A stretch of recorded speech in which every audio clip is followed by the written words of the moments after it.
Good afternoon. My name is Sam Vaghar, and I serve as the Executive Director of the Millennium Campus Network. We are thrilled to welcome you here at the United Nations for the 7th Annual Millennium Campus Conference. And we really wanted to set the stage. This is a historic year, as world leaders will meet next month to launch the United Nations Sustainable Development Goals. And we wanted to honor somebody from the United Nations family, somebody who has been a champion of global development for many, many years, and particularly in this historic year. And it's quite an honor to be here in this year. I know it means a lot to all of you, as it does to everyone involved. And I think the bottom line is this. We have a historic opportunity being here in this space. And we ask each of you to make the most of it. But not to try and be the hero, the celebrity, the all-star. That's not what we're looking for. We're looking for doers. We're looking to cultivate a generation of doers who will focus on results, who won't look for recognition first, will look for results and maybe get recognition as a result. And that's why the hashtag for this year's conference is, as you all know, Sidekicks Unite. So there was a leader that we really found that resonated, aligned with this mission, is championing these goals and all that the UN stands for. And in this historic year, this is somebody who has awesome responsibility. And so the Global Generation Awards that we give out each year, we give to leaders who use their platform as an inspiration to our generation, as a role model for our generation in advancing global development. And His Excellency, Mr. Mogens Lykketoft, he has used this platform for decades in politics in Denmark, as finance minister, as foreign minister of Denmark. And one of the things that stuck out to us was that in key moments, when we talk about the Millennium Development Goals and official development assistance, you exceeded the commitment. And that was a really important statement to our generation, that you keep and exceed promises. And in a time when so many politicians don't do that, and you all know it, we all know it, unfortunately, there are some who do. There are some who make commitments and keep them, and you did that. And that's an incredible statement to our generation. A symbol of what leadership looks like, personified. And so, in this historic year, as world leaders will be in these exact halls a month from now to launch the Sustainable Development Goals, we wanted to honor the person who is presiding over all of that, who has that awesome responsibility. And so we are thrilled, and I hope you'll stand and join me in celebrating our first Global Generation Award winner of this conference, the President-elect of the United Nations General Assembly, His Excellency, Mr. Mogens Lykketoft.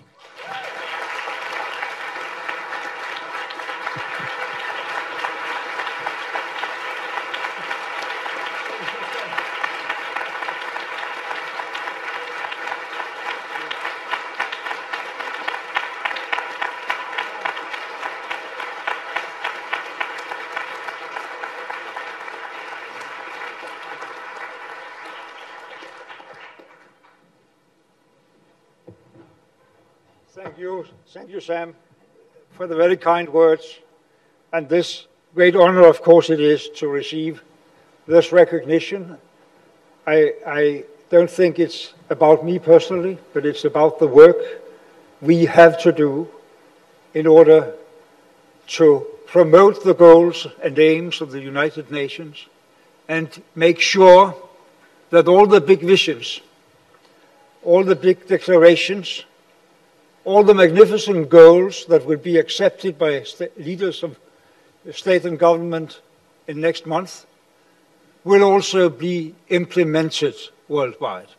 That we will be able to meet the challenges, that we will be able to do the job to actually make this whole globe sustainable, both socially sustainable by making sure that there is, during the next 15 years, a much more fair and equal distribution of wealth and income inside countries and between countries in this world. But also realizing that, well, we are now going from the 15 years of the Millennium Development Goals, where we set out to cut in half the extreme poverty in this world. That we did, and that was a great achievement. But what we realize now is something which is even more important, more historic, more revolutionary in its analysis and its conclusions. And that is, we cannot eradicate extreme poverty. We cannot create fair conditions for each and every man and woman, child, in each and every country in this world if we don't act upon the interconnectivity between sustainable social development and sustainable environmental development. We have to accept that there is no plan B because there is no planet B.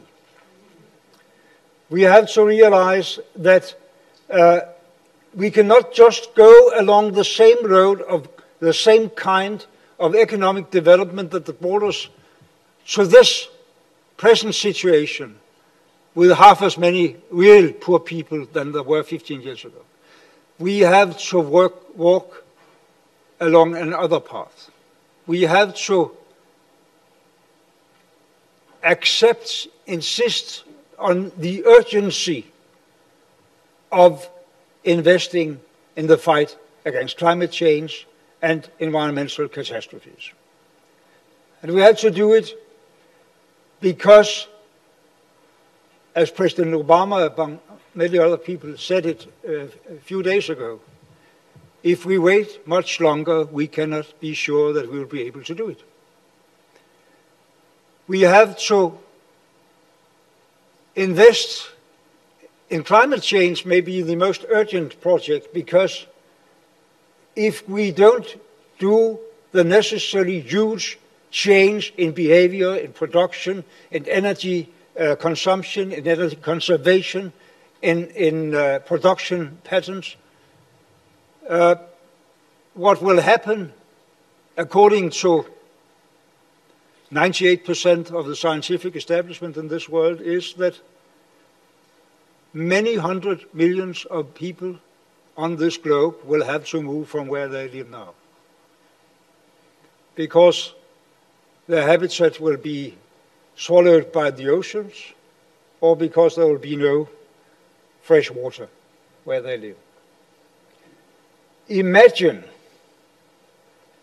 when you look at the huge problems this world has with a decent and effective dealing with the present refugee crisis and migration crisis, be it around the Mediterranean, be it in the South Indian Ocean, be it in the Americas.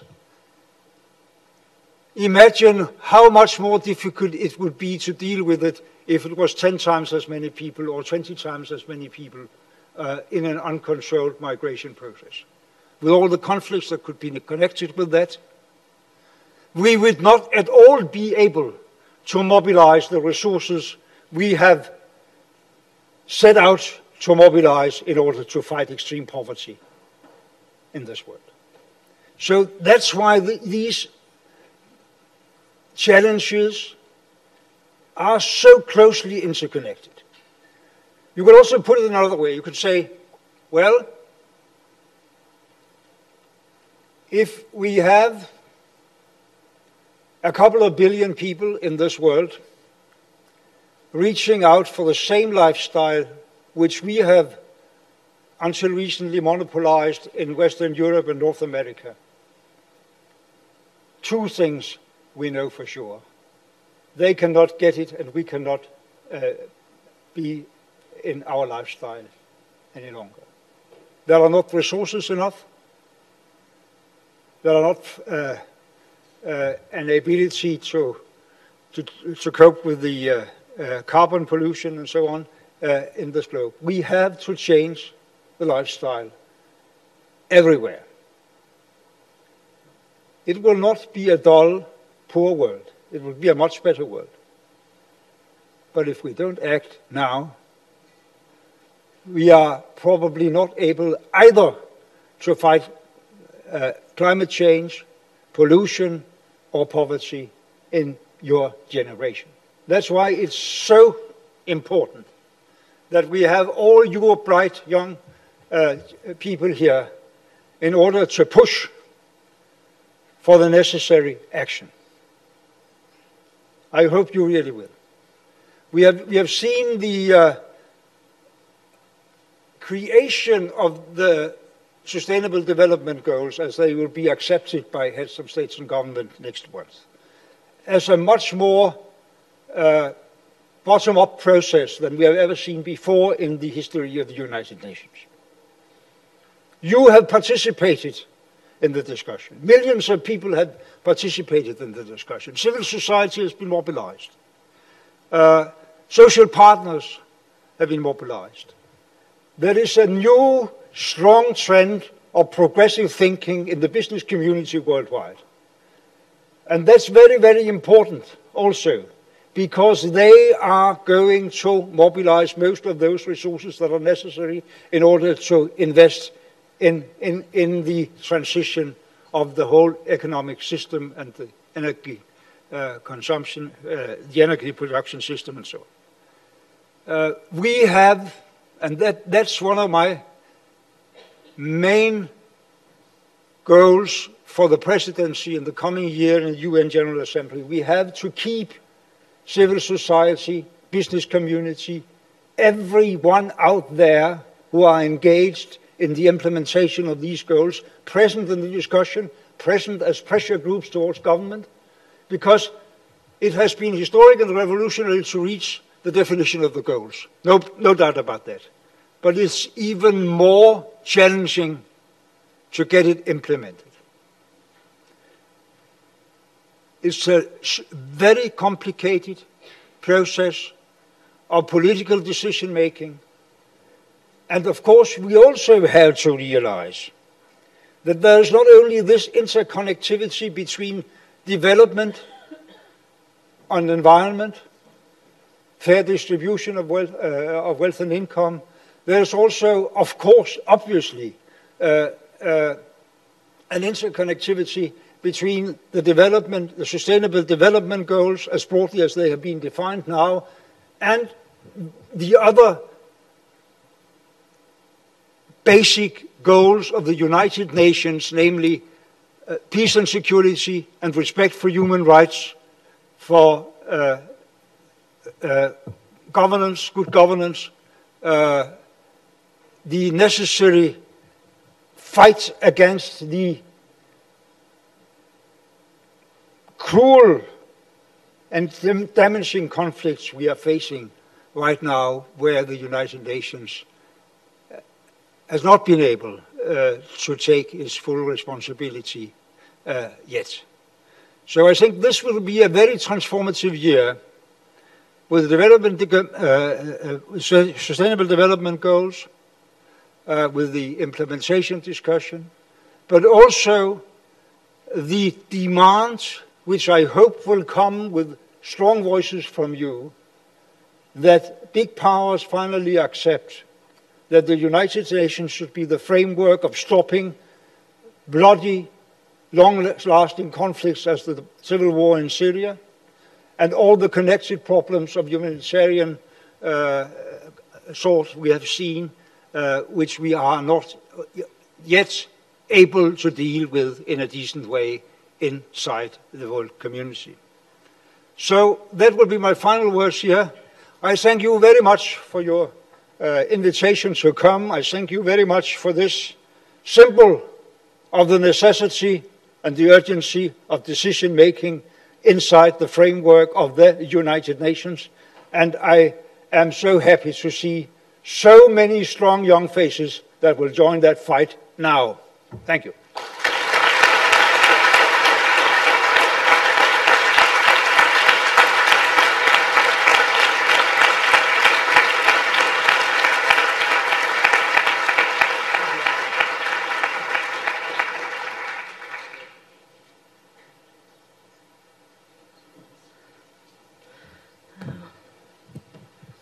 That was incredible. That was incredible. Thank you so much. Good afternoon, everyone. My name is Abigail Kelble, and I am Director of Programs for the Millennium Campus Network. Last night, we had an incredible welcome social, and here we are today at the United Nations. It is my pleasure to welcome you to continue this keynote plenary, where we will take a deeper look at the interrelatedness of privilege and poverty. For those of you just arriving today, our theme is Sidekicks Unite.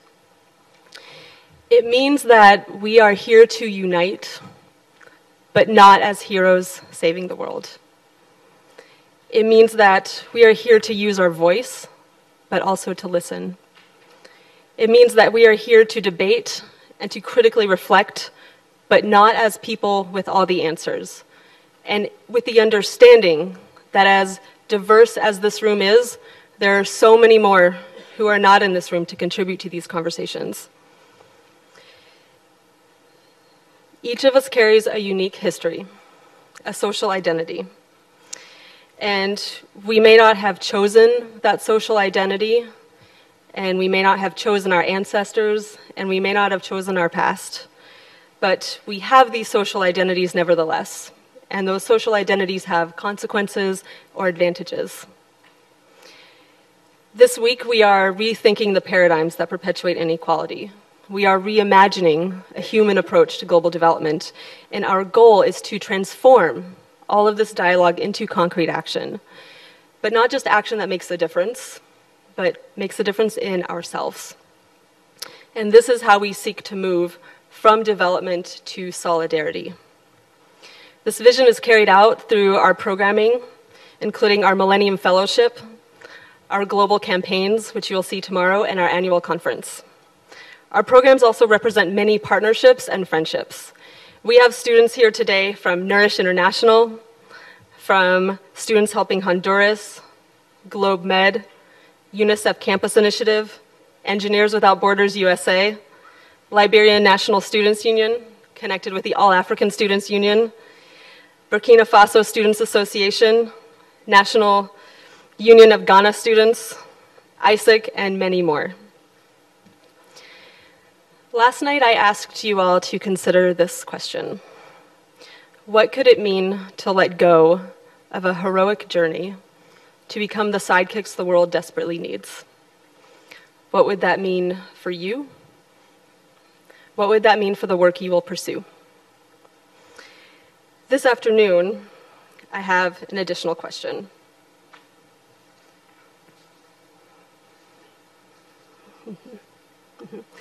What would it mean to consider other communities, not as areas we need to develop, but rather as partners to learn from and to work together in solidarity through our shared struggles?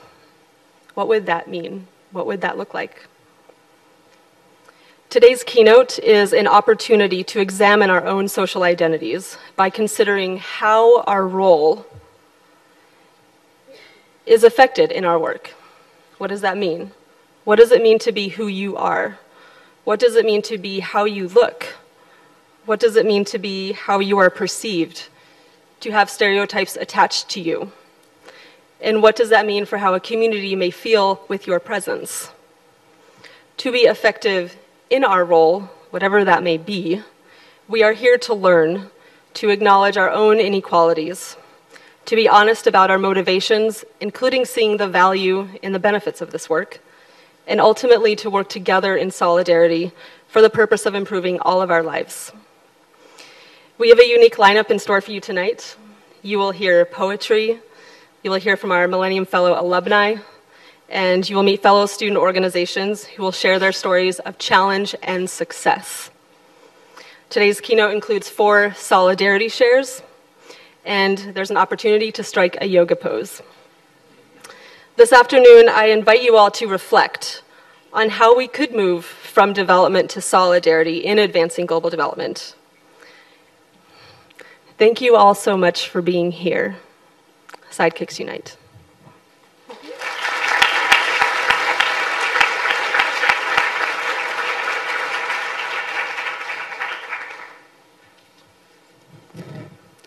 Hello, delegates. Congratulations once again for joining us here at the United Nations.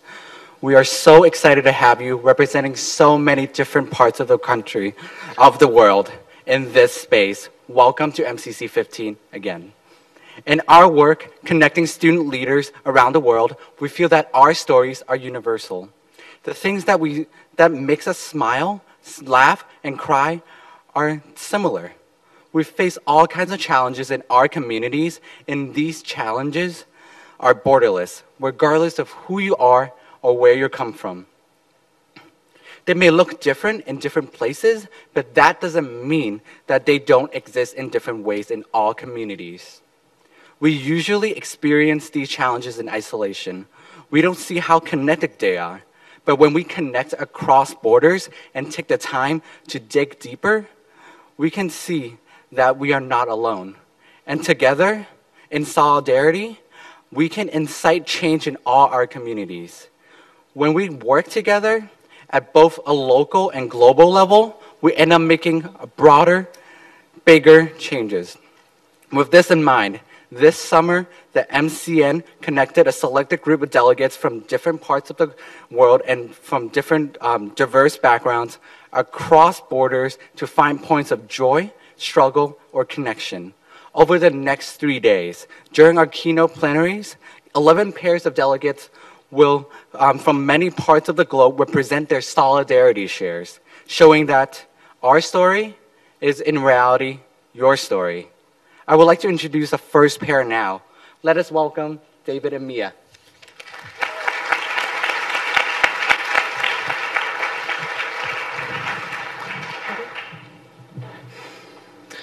My name is Mia Lee, and I'm from North Carolina, USA. In my community, poverty is a challenge for global health. In developing nations, 90% of healthcare expenses are paid out of pocket. The cost burden falls overwhelmingly on the poor. North Carolina paints a similar picture for the 450,000 without Obamacare coverage due to politics. Poverty affects health the same everywhere. Global is local, and local is global. My name is David Maduri, and I'm from Kenya. In my community, poverty is a challenge for education. Poverty is a barricade to education.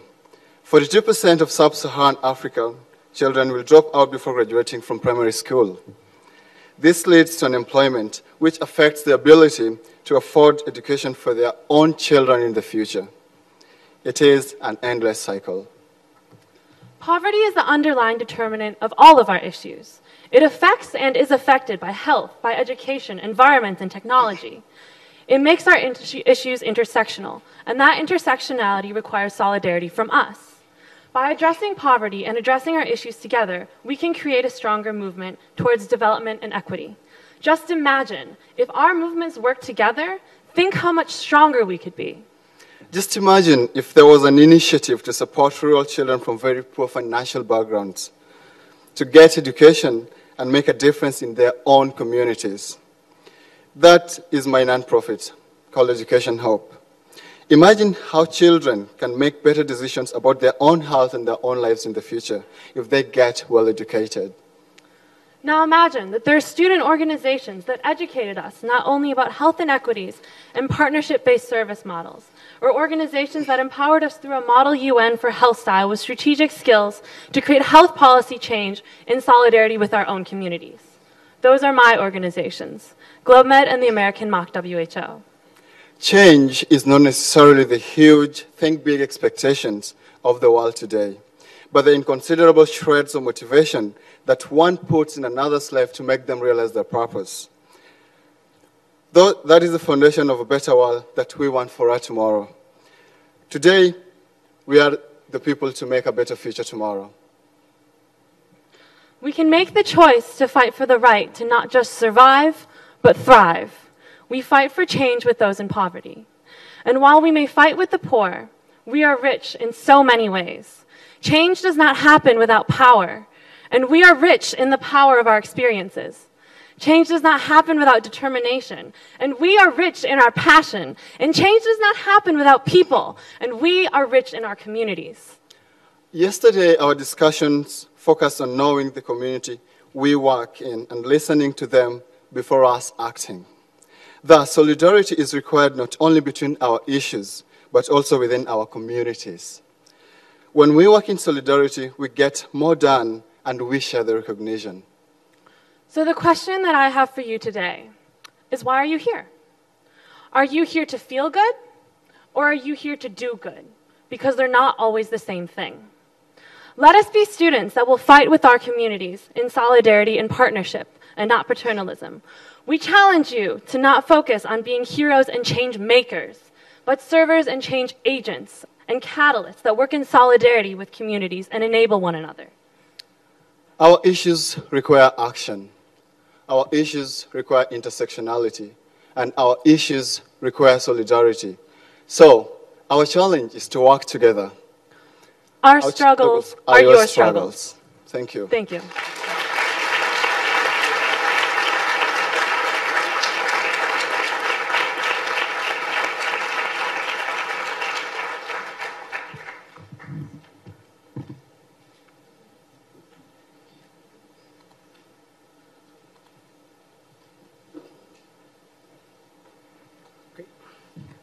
Bring that one down a lot.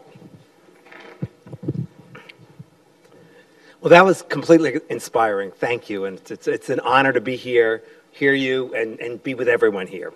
So I'm here to talk about the most dangerous four-letter word in the English language. This word is used to isolate, to humiliate. It's been used to enslave millions of people. Millions of people have died because of the use and misuse of this word. The word is them. Them leads to something that we call themification. The sense that there's another out there. It's not me, it's about the other, about them. It's a stereotype. I know everything about them. I don't have to learn anymore. As a matter of fact, as I'll talk about in a moment, I don't even want to know anymore. It'll just confuse me. I know that them is the problem. Oh, sorry. There's something that psychologists use called a Rorschach test. A Rorschach test is just some ink on a piece of paper. They fold a piece of paper, and that's what turns up. And then the question is, what does that mean? Well, some people looking at that piece of paper may tell you it's about love and connectedness. Others about tearing apart. The truth is, it's just whatever you bring to it. It's just some ink on a piece of paper. The same way images are pixels on a screen. I showed this image from a trip to Syria at an exhibition that I was doing. I had people come up to me chastising me, why are you dealing with terrorists? Why do you showcase bad people? And I asked, well, what are you talking about? And they said, well, just look, just look. And what they saw is a man in an Arab headdress. And to them, that reads terrorist. Actually, the man, we had spent the night, he's a Bedouin. His name is Abdul Salam, which means servant of peace. And he's a young entrepreneur, certainly not a terrorist. So why do we do this? Well, there's history. We originally went to this whole idea of them. You're out in the savannah. You want to connect with your tribe, with your group for protection, for food. It's also really useful in that the world is full of overwhelming complexities. If I can just simplify it down, if I know everything about them, I don't have to think about it. I can just move on to other things. So actually, this them concept is very, very efficient and very dangerous. Once we have them, we do what psychologists call seeking confirmation bias. We just try to find more information that proves that everything we've already thought and, quote, known is true. And we filter out. We don't want to hear anything that contradicts that. Now, who has ever heard on the media the words Arab, Islam, Islamist, terrorist, suicide bomber, ISIS, used as though they're synonyms? We hear this enough, and it starts to become part of our brain. Oh, those are just synonyms. And we like to blame the media, but in truth, the media are really just a mirror and a magnifying glass of what we want to see and hear. All this leads to fear. Now, fear is crippling. Fear sometimes is merited, but fear is often false expectations which appear real. Now, once you are triggered by fear, you've got a part of your brain called the amygdala that its job is to protect you, to save your life.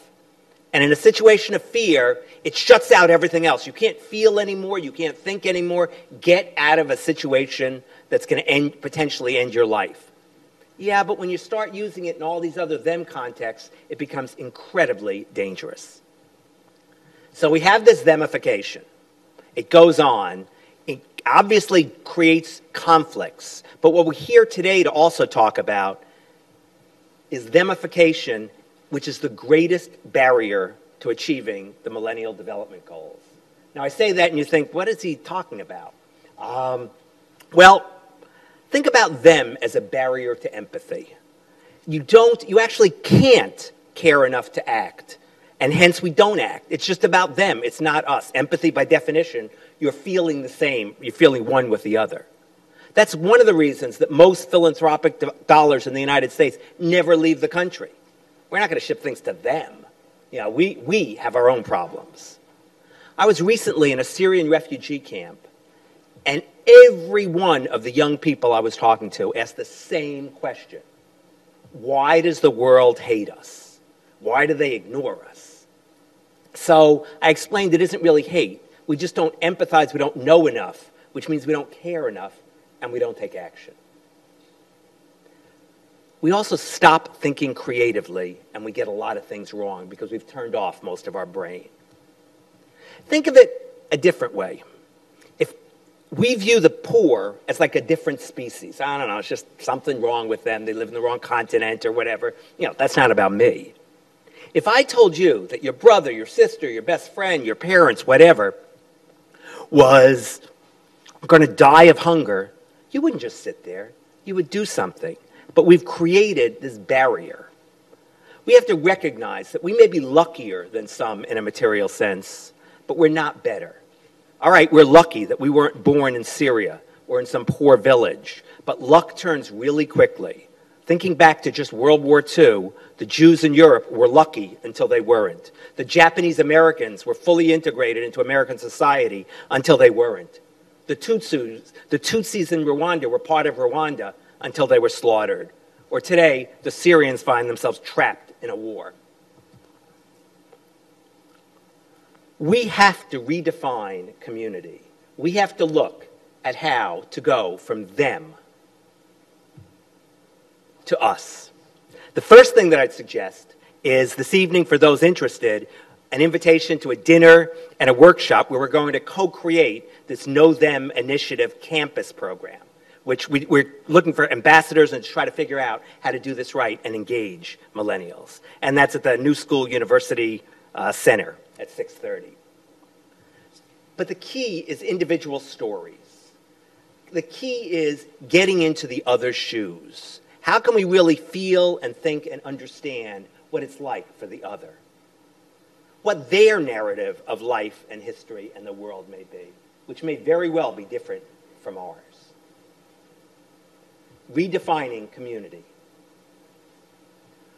I think it comes down to the 4 C's. We have to be conscious every time we catch ourselves themifying. We have to be curious. What is it really like? And compassionate, empathetic, joining in with that group. And challenge every time we hear themification going on. Related to poverty, related to development, related to conflict, related to wherever you may hear it. Now, I'm here talking about this, and in theory, I'm supposed to know about it. But in truth, it's really hard. We're wired for a lifetime of thinking about them, about the other. So I was in Syria a few years ago with my family. And we heard what this is before the horrible war and conflict that's going on there now. And we heard what sounded like loud chanting. So immediately I was triggered by fear. You know, here, me, Mr. Everybody should get along and understand each other, but it's hardwired. And immediately we've got to get back to our room. You know, maybe we shouldn't be here. We're Americans. We don't speak Arabic. But I got curious, and I got closer.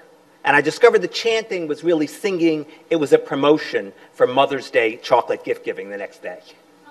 So if I had let fear take over, if I hadn't been curious and conscious, I'd be here telling you a horrible story about escaping something deadly in Syria, rather than joining the festivities and being hoisted on the shoulders of them, my new friends.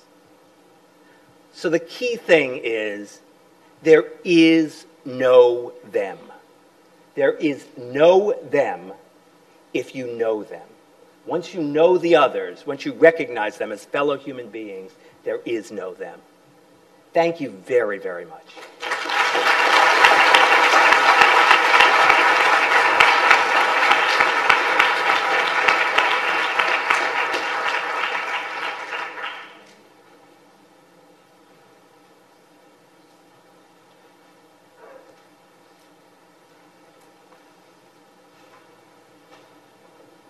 I assume it would be nice to not speak the language of struggle fluently. I can only guess that my tongue is distinct when it feels like my screams are withering down into the splinters people. Shrug off, and pull out, and stamp labels over. Silence is golden. My silence bleeds the wound that never closed. My wounds will always heal. But will mine? At times, I wish to forget that my ignorance scars you, that struggle was scripted in your lifeline upon birth. And your denial is a treasure so few can even fathom, a contradiction coded in whispers of racial equality and tolerance. Phrases that dig and sting like splinters. But I'm recrafting the shallowness of my middle-class memories, refusing to cower in the guilt of this skin I consistently prick at it with. These splinters are internal. I'm afraid that my voice will be dismissed as just noise, hidden. My emotion grows smitten with silence. The noise that slowly pushes itself out of my throat is left in pieces. I know. Someone. I wonder if anyone will pick up the pieces. No one ever wanted to.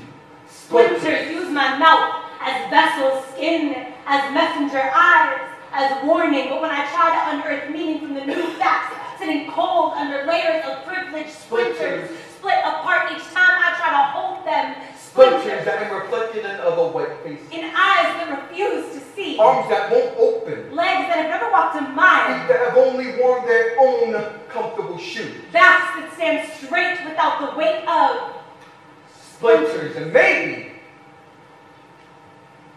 I deserve this.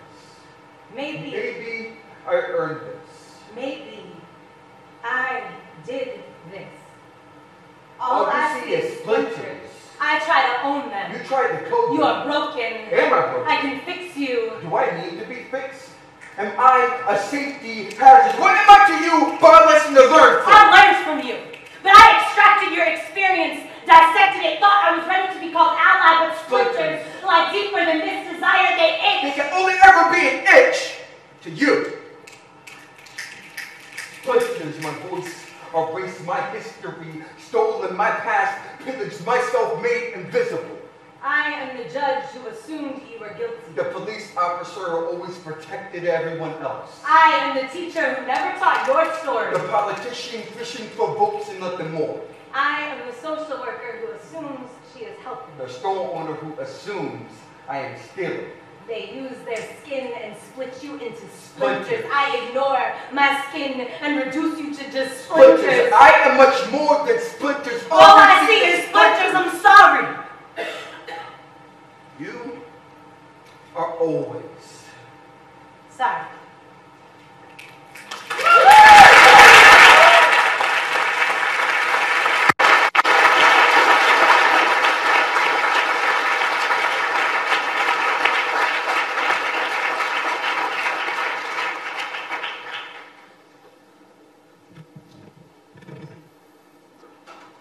Hi, My name is Eduardo, and I am the CEO and founder of Movement.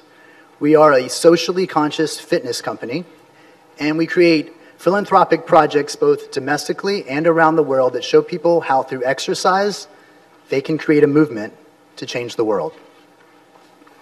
We are going to do a few basic yoga stretches today, and we're going to build on this every day, so today is just the beginning. And we also are going to practice on our breathing. You are not required to participate, but if you can, we would definitely love you. I promise no headstands today. Tomorrow is not guaranteed, so we're still working on that. This is Martin. He is the Director of Positive Energy Redistribution Services for Movement. And if you ask him for a business card, it actually is on his card. He is going to direct everybody in stretches and breathing today. And welcome, Martin. Good afternoon, ladies and gentlemen. I would like to take you through a few yoga stretches. Before we get started, I would like for you to join me in a small little breathing exercise. That'll help us to, that'll help us to calm our nervous system and, of course, relieve stress and anxiety. So please inhale through your nose for 3 seconds, exhale through your nose for 3 seconds, pause for 2 seconds, and then please repeat. Inhale through your nose and exhale through your nose. Nice. Now that we adjusted our breathing, it is time for the first yoga pose, the salutation seal. Bring your hands in front of your chest. Press your palms firmly together. Thumbs slightly touching your chest. And now focus on your breathing still. Inhale and exhale. Awesome. In order to set up for the next pose, which is the mountain pose, bring your feet together. The base of your big toes slightly touching, heels slightly apart. And we now established the so-called root chakra. It's the first of 6 chakras, and it's our connection with the earth. Through the root chakra, we actually absorb energy through the bottom of our feet, and we now use it and distribute it through the rest of our body. So again, inhale and exhale. Take a few more seconds to focus on your breathing. And before I conclude today's session, I would like to inspire you with a quote by Mahatma Gandhi. In order to find yourself, you have to lose yourself in the service of others. Thanks for sharing your practice today with me. Have a beautiful afternoon. Namaste.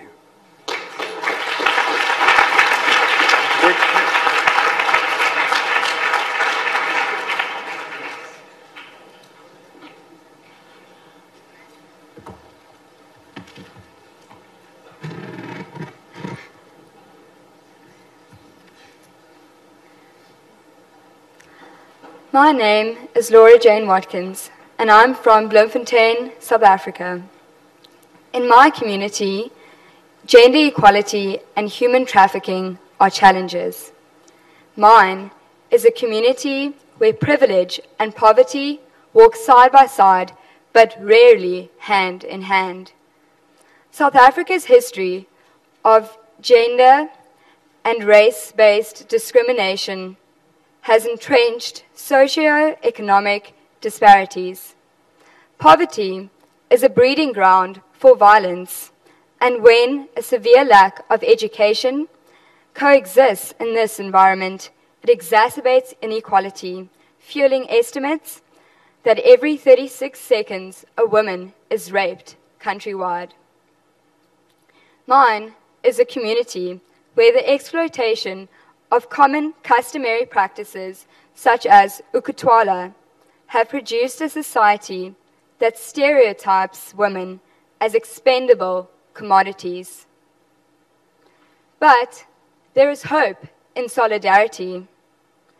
Through education and awareness, we, as a collective, can protect the vulnerable members of our society and empower communities to dismantle discriminatory traditional norms. My name is Alejandra Colmenero, and I am from Denver, Colorado. And in my community, human trafficking is a challenge. The Center for Public Policy Studies has stated that from the year 2010 until now, Law enforcement investigates an average of 100 cases of human trafficking every year in the Denver metro area. Statistics from the National Human Trafficking Resource Center show there have been 19 cases of human trafficking this year in all of Colorado. These include labor trafficking in the northern part of the state and sex trafficking throughout the whole state. We can fight this issue by first being educated on the subject and taking simple steps such as being prepared by calling the National Human Trafficking Hotline. And we must remember that the roots of human trafficking are a result of many injustices combined that leave people vulnerable to becoming a victim. Poverty, discrimination, and lack of opportunities for people, especially women and girls, are some of them, and all of these injustices can be prevented. Our respective locations may be far removed, but our passion to see justice and equality for all humanity is as close as our hearts will carry us. Together, we have the power to challenge our everyday actions and bring equality and justice to our lives, to our community, and to the world. Our challenge is your challenge.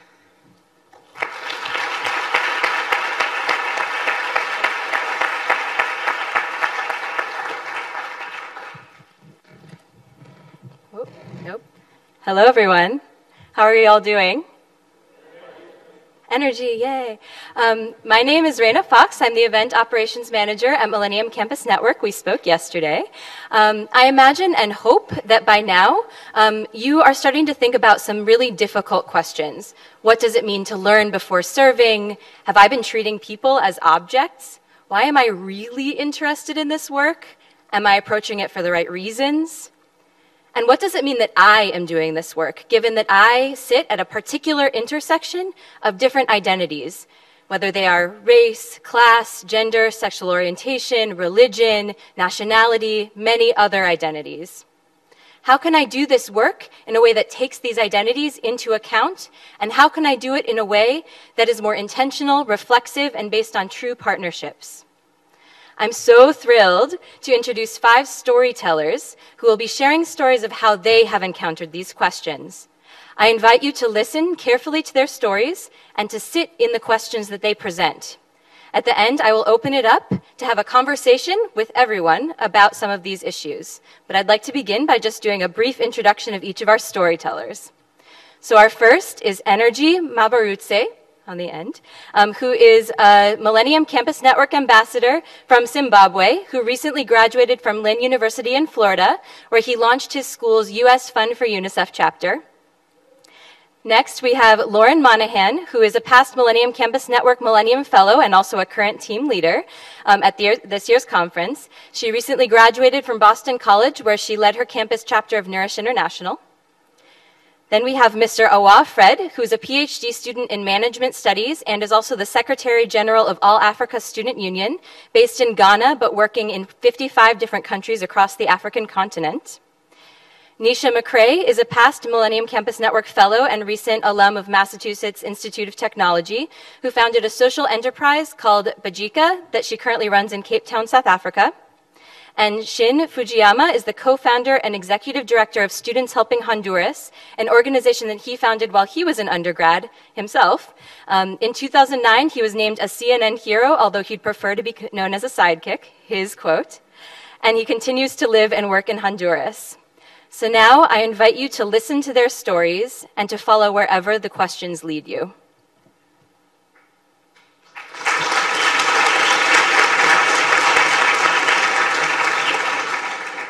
Thank you, Raina, for the introductions. Good afternoon, everyone. My name is Energy Maburutse, and I serve as the ambassador for Millennium Campus Network. Mine is a story of an individual who has experienced living from opposite ends of spectrum as both the receiver and the giver.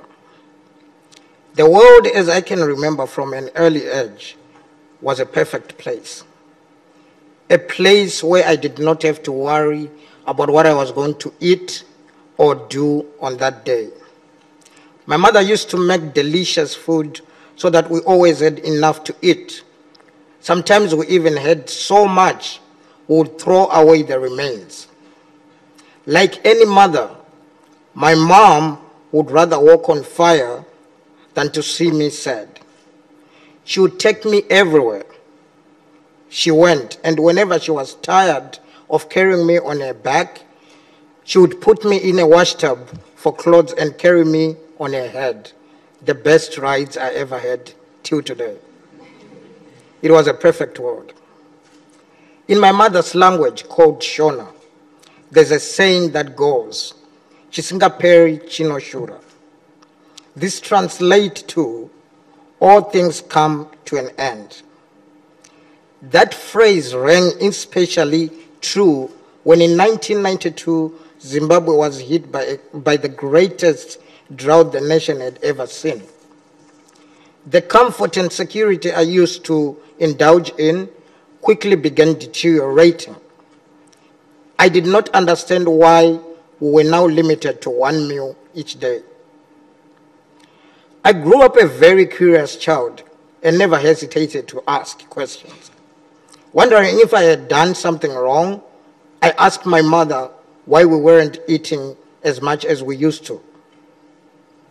She explained to me the seriousness of the national crisis that was at hand, yet as a mother, still reassured me that everything was going to be okay. As if she was a prophetess. Several days later, a man passed by our house running and shouting on top of his lungs, "Let's all meet at the shopping center. Food is being given. Let's go and get food." We arrived at the shopping center where I saw a large group of people all singing and dancing joy. Several hours later, 2 trucks pulled in the center. Both were filled with bags that had letters on them. My mother read to me, USA Aid. The village chief began calling out people's names and, one by one, each individual went to the front to receive their portions. At my young age, this was all incredibly confusing. I had no idea what was happening on that day. With my older brothers carrying several of the bags on their shoulders, my mom with some of the bags on her head, and me stuck on her back, we began our journey home. Upon returning home, we had only a few short hours left of the night. But despite our travel and sleepiness, the hours of the daylight to follow became for me one of the best days of my life. For after weeks of starvation, our stomachs could finally be filled. The trucks returned several times, allowing for villagers like myself to survive the drought. However, in hindsight, I realize now that while the aid was indeed needed desperately, it lacked a tangible, permanent solution to one of our many temporary problems. After the aid subsided, numerous Zimbabweans did not have any means to get their own food. So what did they do? They turned to the government and began demanding support in terms of provisions. This became one of the problems we have now. People depending on their government for personal survival.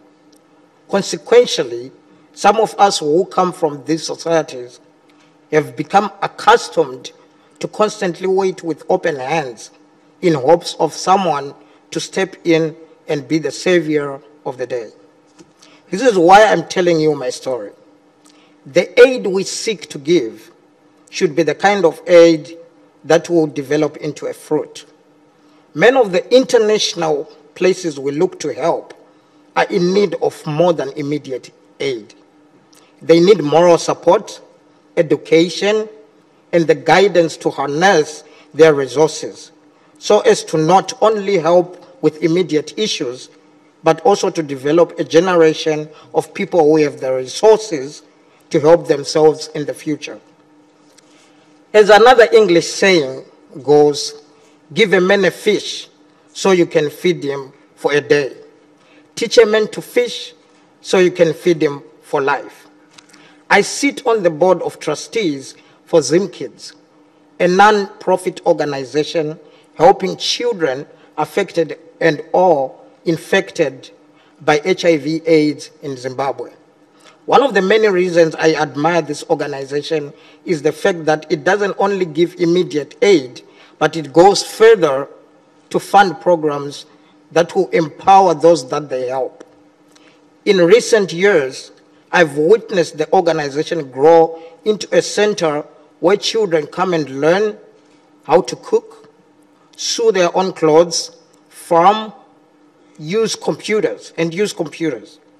To me, this is what I consider fruitful aid. Learning from each other is one of the most effective ways to foster real, lasting changes in the population. I guess tonight I'll leave you with a few questions. What is it that we can do to alter this dependence that the receiver has for the giver? And is your aid the type of aid meant to be seed that can develop in a fruitful and be implemented in the future, or it is just but a fruit that must be eaten now? All that being said, I would like you to always bear in mind that there are no heroes in partnership. Sidekick unite. Thank you.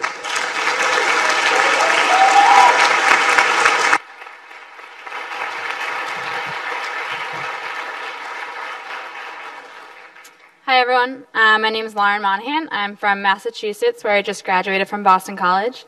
At BC, I spent a semester in Morocco, founded Nourish International, Boston College, and participated in the MCN Fellowship, all of which has led me here to be a team leader at MCC15. So I just want to share a quick story of how my social identity has challenged my perceived role and place in global development. Growing up in a middle-class, suburban, and predominantly white community, I was sheltered from many of the harsh realities people face worldwide. This comfortable existence only continued when I went off to Boston College. Many college campuses in the U.S. are referred to as bubbles, meaning everyone living within its limits are cut off from the hardships and realities of the real world. Boston College was no different, and I often had to remind myself that the real world was not as idyllic as it seemed on campus. During my sophomore year, I had the opportunity to leave the BC bubble for a spring break service trip to South Carolina. This alternative spring break trip was an institution on campus, one of those must-do activities before graduation. I thought it would be a great bonding experience with fellow students, a time to experience Southern culture, and most importantly, it would be self-fulfilling to help a community in need. After a 17-hour bus ride, we arrived in a remote fishing town with a population just under 500. Founded in the 1860s by plantation owners, racial segregation had been a central part of this community's history. Upon arrival, we were immediately greeted with hugs and food. Our hosts made us feel right at home. They had planned community events for us throughout the week, as well as several days of service based on the community's needs. Each night, our group reflected on the day's events and the work that we had done. One day, our group was split up to tackle two different projects. My group arrived at an elderly community member's home and were greeted with hugs, tea, and snacks. The homeowner was overjoyed that we were there to help. The house was small and could use some maintenance, but not overtly run down. We noticed ladders and paint buckets scattered about the yard and realized we would be painting the exterior of the house. And of course, it happened to be 50 degrees and drizzling rain, just when we thought we escaped the nasty weather up in Boston. All bundled up, we opened the paint cans to find a bright blue color, similar to the color already painted on the house. We began our day with our mission in mind, excited to complete the entire exterior of the house, despite our lack of painting skills. We quickly picked up painting techniques, and we were making progress, listening to music, chatting, and laughing. But by mid-afternoon, covered in droplets of paint, the cold and the reality of the task set in. We started to get discouraged and annoyed. We were confused about our purpose. A group of college students, the majority of us never having held a paintbrush, had been sent to cover up an old paint job using the same exact color of paint. It felt like we were wasting our time. We were completely useless. It seemed like meaningless work. The one thing that kept us going was the little old woman inside the home. We would step inside to escape the cold and be greeted by her smile and endless stories. We received the same hospitality and graciousness from every community member. However, we were still perplexed by a feeling of inferiority and uselessness. What were we really doing here? Repainting homes that could easily be done by employed community members? Is this really what the community needed? Were we truly the best people to help? Why were we being treated like heroes? We didn't deserve this type of celebrity treatment. We felt that we were actually gaining more than the community was. We were the ones who should be grateful. Augmented by this confusing giver-receiver dynamic, it became increasingly difficult to reconcile our sheltered, privileged upbringings as predominantly white, middle-class college students with the realities of the community. The community had been historically plagued by racial segregation and tension, and its young population had left the town seeking employment nearby. Despite all of our efforts, we couldn't help but feel like outsiders. Within a week, we would leave this place, leave all of its people, and return to the safety of our bubble. Through our reflections and amazing experiences that week, we justified our trip to this community. First, it really was important that we were there, for us and for the community. Although the tangible improvements were minimal, we realized our youthful perspectives rejuvenated the spirit of the community, if even for a week's time. We created a human connection through the trip and the ability to share stories and lessons we learned there. In this sense, we realized that service is mutually beneficial. It should be an equal exchange centered around a human connection. Secondly, this was an unbelievable learning experience. The trip opened our eyes firsthand to challenges of different segments of the population in our country. People of different ethnicities, races, levels of education, religions, and socioeconomic backgrounds. We were challenged with difficult questions and realized we must be intentional in approaching them. These questions would dictate how many of us looked at the future, with compassion, solidarity, and understanding. The values I learned on this domestic trip reinforced the values promoted by Nourish International in the chapter I co-founded last year. In planning our international development project in Bolivia, it was important that we partnered with a local community organization that would design and plan the project based on the community's needs. As a part of our partnership, our chapter offered funds and student interns to help implement the project over a term of 6 weeks. However, I now understand that the questions and challenges we encountered in South Carolina are universal in all instances of development work. We must continue to be critical in challenging our approaches to development and continuing this important discussion, even though we may never find concrete answers. How can we ensure our partnerships are long-lived, sustainable, and mutually beneficial? How can we act in solidarity with communities despite social, cultural, and regional differences? How can communities mobilize to attack the root causes of these issues? But one thing is for sure, there are no heroes in partnerships. Sidekicks unite.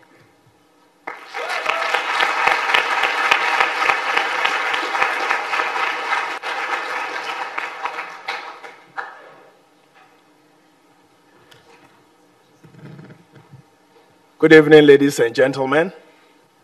My name is Fred Awa.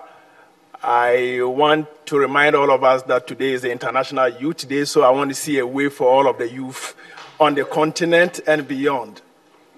All right, that's good. That's a quick reminder. I need to tell you a story from my country, Ghana, on the issue of social identities. Indeed, I had the privilege of working to rescue trafficked children in one community in Ghana called Adevupe. I think that sounds very strange in your ears. It doesn't sound like Texas or Boston or New York. It's called Adevupe. Now, Adevupe is along Lake Volta, so the people who live within Adevupe are mainly fisher folks. They do fishing for a livelihood. And they also engage in agricultural activities for their livelihoods. Now, these folks believe that children, people between the ages of 3 to about 15, are better divers in water and also have very little fingers, so they are able to remove anything that the fishing net entangles with. So they don't use their own children for the purposes of this fishing. What they do is they hire, or in quotes, buy children from very poor communities for the purpose of fishing in Adevupe.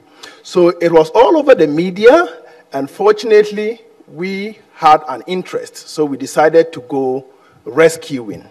and trying to convince the people and also take the children out of that act and then put them in school. We're privileged to have funding from a Texas-based organization, Mercy Project. Indeed, I went thinking I was a hero. I think this is the right place to let everyone know that there are no heroes in partnerships, and really sidekicks unite. I went thinking I was a hero, and when I got into the community, I thought the immediate thing to do was just to empower the people, okay, give them economic empowerment, because in my mind, it was a product of poverty, okay? So what I said is, Mercy Project, what you can do is get grinding machines so that these folks can use the grinding machines to grind cassava, send that into the cities, sell for good prices, and they would earn income and then stop this trade, and then the children can get back into school and all of that. Mercy Project obliged. They provided the funding. We sent the grinding machines, but indeed, the villagers did not make use of the grinding machines. And that was the first shock of my life. So I had to rethink. And immediately what I did was to live with the villagers in the village. I slept with them, I ate with them, I played soccer with their kids. They didn't have a school. In the morning, I had to bring the children together, teach them some songs. So the children started connecting with me. They went home, told parents about the new black teacher. Now we're two teachers, the black teacher and the white teacher. The second black teacher is the gentleman from Texas, Chris, who was doing the funding. So they said, oh, the black teacher, but the Texas-based man comes home, and then he leaves me there. So I lived with them, and they said, oh, the black teacher taught us this song. He's a good man. So gradually, I started connecting with the people. And I realized that their fear in the first instance was that we were going to convert them from their religion, especially because of Chris's color. The understanding was that the white man has come to teach us his religion, and we don't want it, so we don't want to get. And I told them, no, he's not here for that. He's just here to help us have a better life. All right? And secondly, they were used to using children for diving. It is their source of livelihood. So to let that go was going to be a very big challenge. I realized I have only a minute more to go. So I had to convince them that we would have alternative sources of funding for what? Them, economic empowerment. And what we did was we imported fishing cages, netted cages, and fish feed from the United States of America. And then we sent those nets to them. We sank them in the Lake Volta. We fed the fish. Every 6 months, they were ready for harvest. And the fisher folks had what? A lovely source of income. And they didn't need the children to dive any longer. You know that? Because they had cages.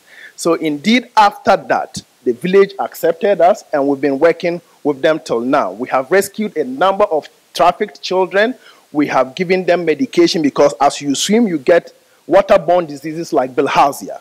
We gave them treatment. We took them to the shelter homes, and after that, we placed them in schools, paid school fees for 6 years, and also went to the communities where these children were coming from. Remember, I told you they are not originally from Adevupe.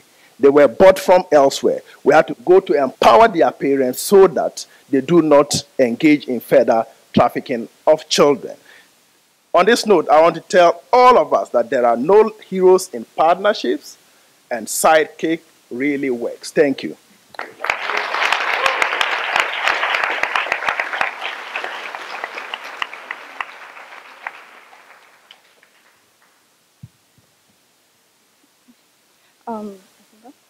So hi, my name is Nisha McCrae. I am the founder and executive director of Bunjika. And as the leader of a global venture, my role forces me to always recognize my social identities. Upon glancing on stage, a few of my social identities are apparent. I'm Black, I'm American, and I'm female. Beyond that, my social identity is a little complex. And the early part of my life was simply trying to balance the expectations of people, much like yourselves. For example, if I received poor marks on an exam, it was to be expected because I was a Black girl. If I received excellent marks on my exam, it was obvious because I was mixed, which isn't true, but it gave a plausible explanation on why I passed the test. Hence, since I was able to comprehend the world around me, I have always had to deal with the expectations of society based on my social identities. I'm the victim, the helpless one, the one without hope. And even when I was a little girl, the expectation of society that I would become a welfare queen used to infuriate me. Yes, I want to be a mother. And yes, I want to raise 2 children, maybe 2.5. However, I want to raise my children based on my merits and accomplishments. But luckily, my parents understood the challenges of raising a Black American girl and made it their responsibility that I didn't become discouraged and give up on my dreams, no matter how many tears I shed. Eventually, my hard work, their love and support, and a dash of luck landed me an acceptance letter to MIT. And at that moment, I was a senior in high school, and I decided to reflect on my very short life journey and quickly realized that I was now in a position to help others and help those who dreamed like me, Black American girls like myself who had an interest in STEM but need a little more encouragement and support. So I decided to launch an after-school STEM program to do just that. And looking back, I guess I was a little naive that a Black girl like myself could launch a program in my community for people like me, and that my initiative will be accepted with open arms.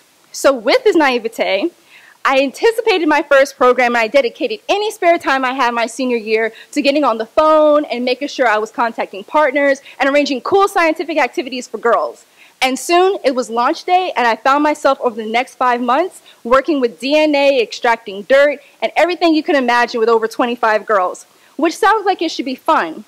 However, I began to hear various rumors that one of our key partners, a prominent Black American organization, was not too happy with my program.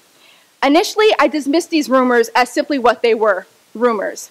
After all, I have been a prominent member of this organization for several years, and if anyone had any issues with our program, they could have simply pulled me aside and voiced them.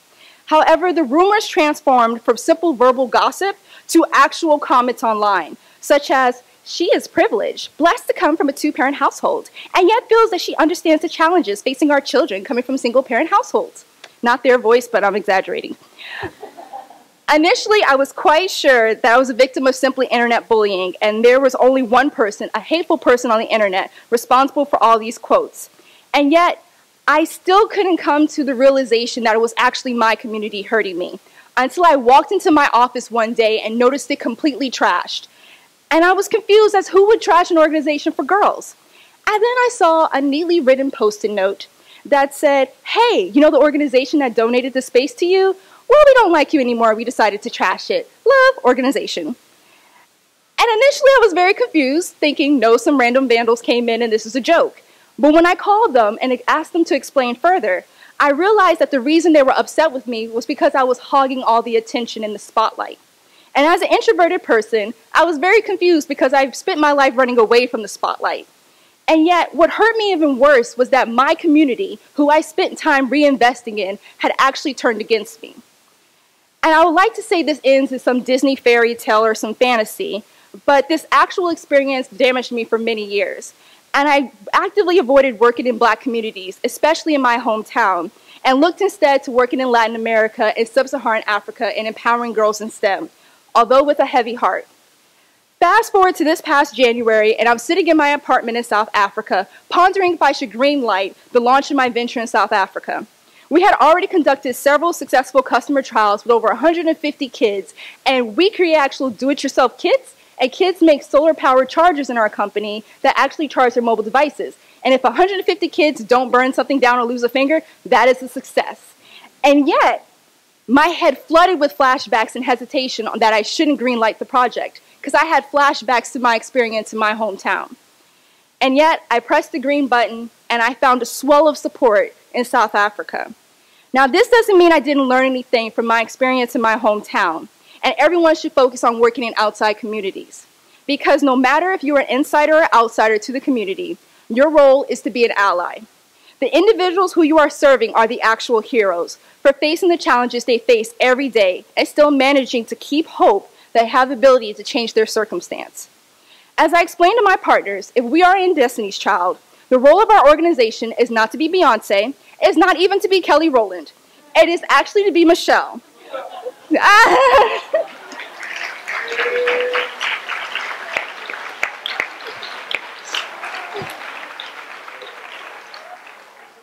You sing your little hook, provide some background vocals, and stand in solidarity with the rest of the group, and refrain from any impromptu solos or you get nasty looks from Beyonce or Queen Bee. In Benjica, I'm blessed to be in an amazing partnership with EduGreen, who's a local South African organization that reminds me every day that I would not be able to launch or do manufacturing or even teach the kids we're able to teach if it wasn't for them being in partnership with us. And so I'd like to remind you guys, there are no heroes in partnerships, and sidekicks unite.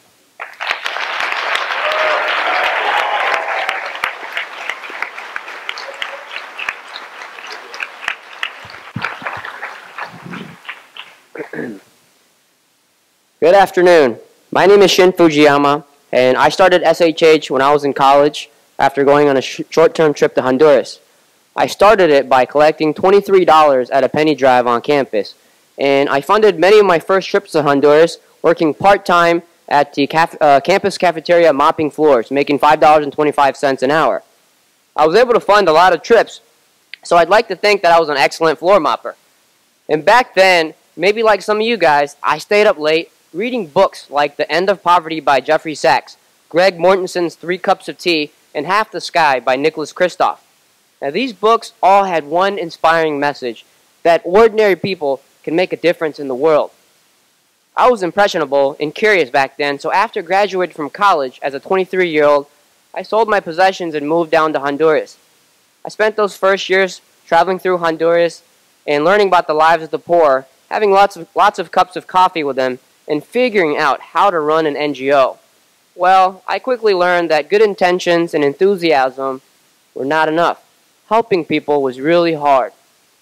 Well, there's a saying, give a man a fish and he eats for a day, and teach a man to fish and he eats for a lifetime. Well, there's actually more to the story. What if they're bandits, maybe from the MS-13? What if they keep robbing the fisherman once he comes back from the lake? And what if the water gets polluted and the fish begin to die? And what if the local government is corrupt and they start to charge an unfair tax to all the fishermen? I realized that the reality on the ground was a bit more complex than what I had read about or had been told. And we made all the mistakes you can imagine, like hiring foreign staff members to run our on-the-ground programs instead of hiring the local Hondurans. Back then, we were trying to be heroes, and not sidekicks. The work was much harder than I imagined, and at around year 3, I thought about closing down the organization and maybe go back home to Virginia.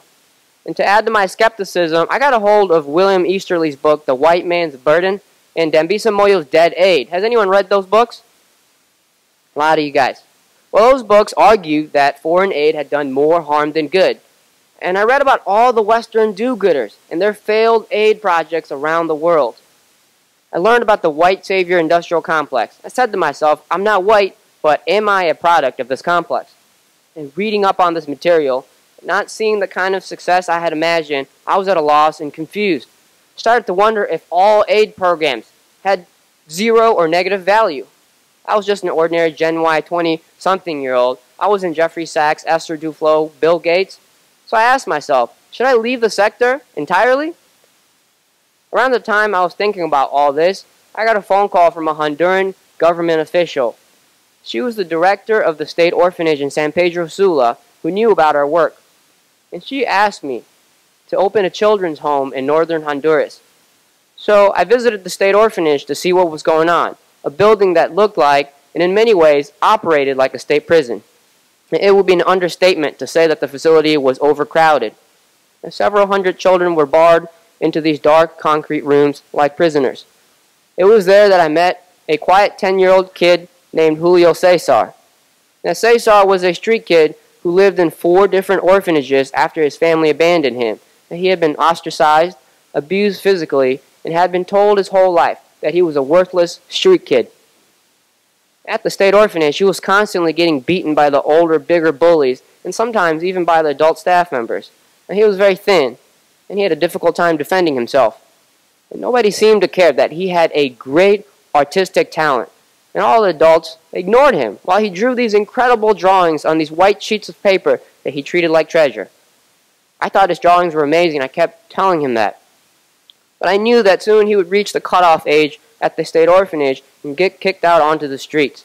I knew that the kids who were discarded by the state orphanage, they quickly fell victim or got recruited into gangs like the MS-13, Mara Salvatrucha. As the weeks went by, the phone calls from the government officials became more frequent, and they explained that the state orphanages were already beyond their capacity, and that the public foster care and adoption systems were completely broken. It was made clear that kids like Julio Cesar were going to remain barred in their concrete rooms until someone came about and gave them a home. So I had to make a decision. At nighttime, I went to bed asking countless questions. I'm a 28-year-old American. Am I even in a position to do something? Could I end up doing more harm than good? Is it about helping the kids, or is it more about me trying to feel good about myself?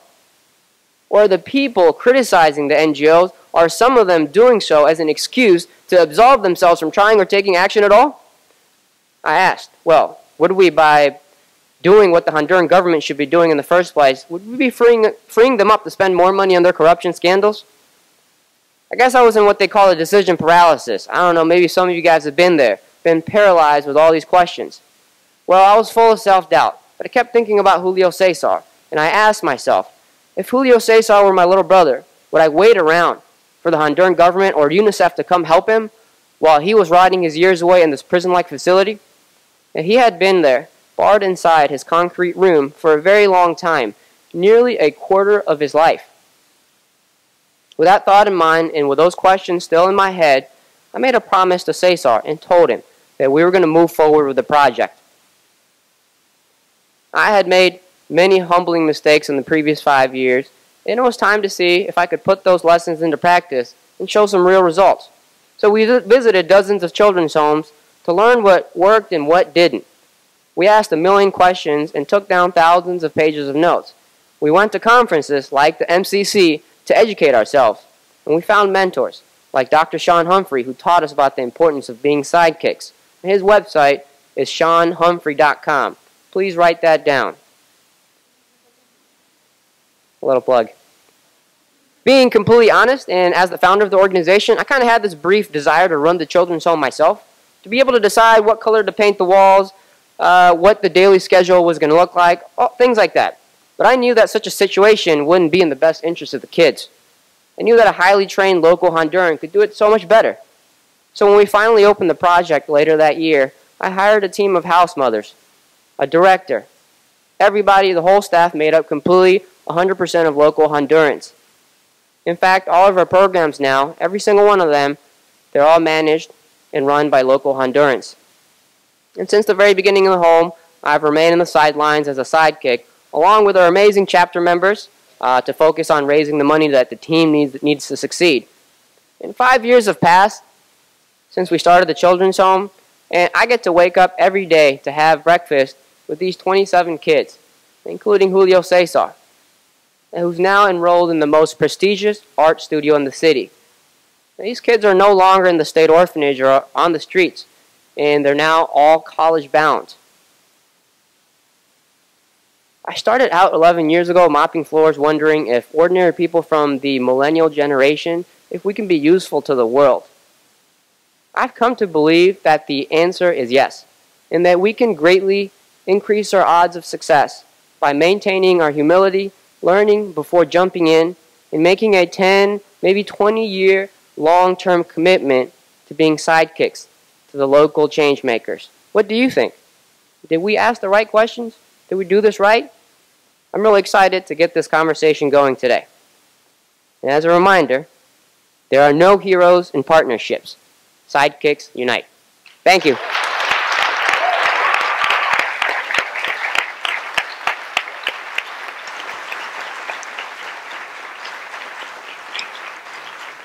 So thank you all. Is this working? Yeah? Thank you all for your beautiful stories. I think we have a lot of great questions that have been raised. So now it's time to hear some of your questions. So I'd like to open the floor to all of you. If you have a question for our panel, please raise your hand. And when I call on you, you will press the button on your little microphone thing in front of you, and then our technician will privilege your microphone. So does that make sense? Okay, so if you have a question, raise your hand. Something for our panelists. Yes, the person in yellow. This question is for Megan. That's your name, right? Sorry. Lauren? And even though you're from BC and I'm from BU, I'm going to ask you this question. How with us as college students, or just as students in general, how is it possible for us to escape our bubble in our community, even within a workplace, from getting too sheltered and getting outside of your comfort zone? Yeah, that's a great question. Number one, go Eagles. Number two, I think it's really what I've learned. It's all about being intentional. If you want to escape the bubble, you can. Whether it's volunteering down the street, at a food pantry and hearing the stories of the people coming in, it's really it's what you make it, and it's absolutely doable. You just have to be intentional about it and try to do that. Try to branch out of your comfort zone.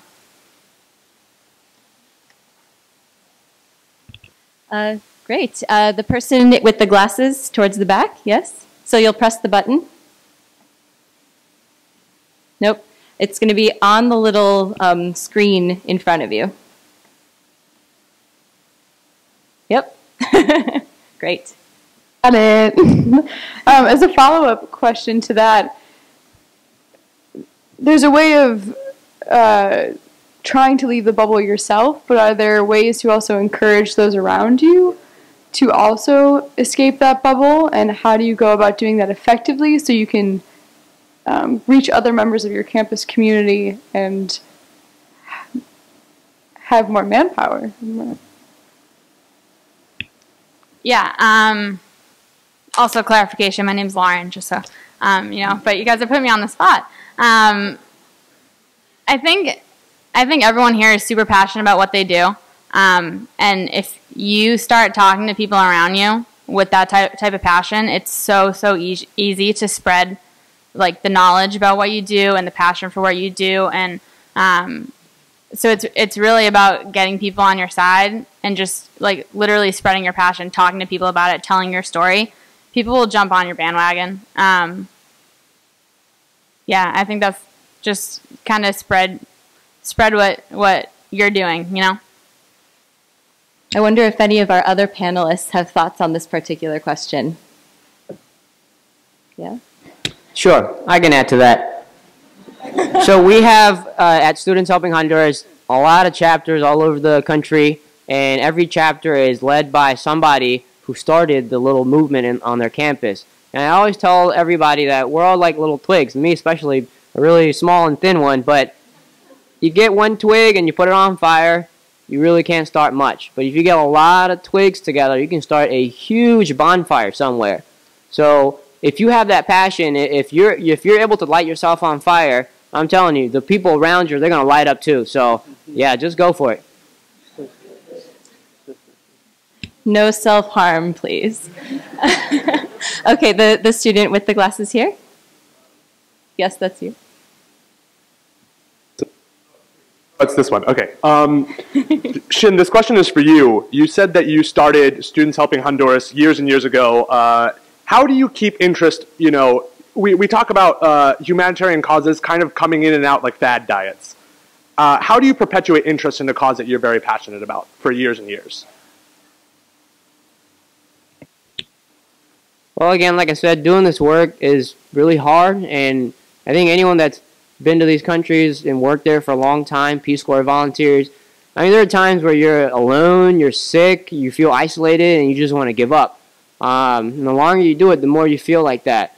But at least my organization, I'm so privileged that every week or every month I get to meet all these volunteers from all over the world, and they're super excited. And when I see them so excited, how can I not get up at 5 a.m. with them and join in their CrossFit workouts or whatever it is that they want to do? So it's really important. Like I said, you can't do it alone. You got to surround yourself with people that are going to lift you up, not pull you down.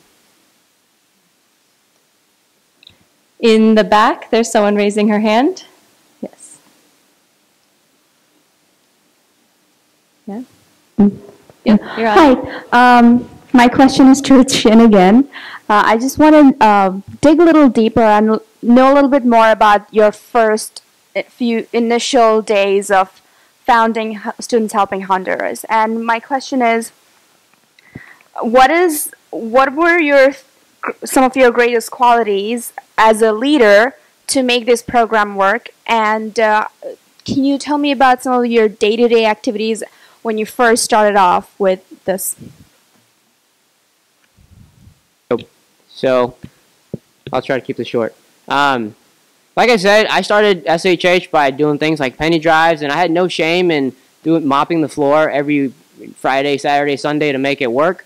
I was on a mission that first year to try to raise $100,000. It was on my senior year, and literally I did like 10 fundraisers every single day, whether it was a bake sale or yard sale or car wash or, you know, Applebee's pancake breakfast or whatever it is.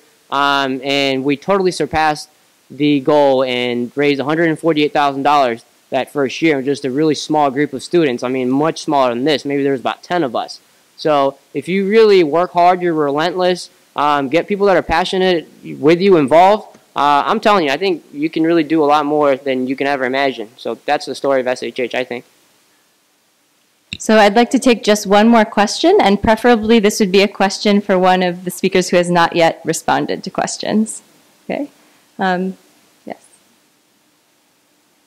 This question is for Nisha, I think.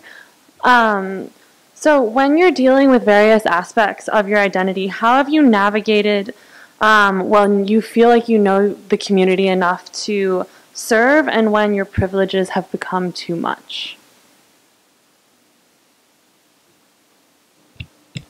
So thank you for the question. And there are a couple of times that it's a little bit difficult for me to actually answer that question wholeheartedly, because I've now adapted the persona that I treat every community, whether it's the church group I grew up with or whether it's a far-flung community speaking a different language, no matter where they are, as an outside community. And I present myself as I am Black, I am an American, I am female, and I have graduated from an elite institution.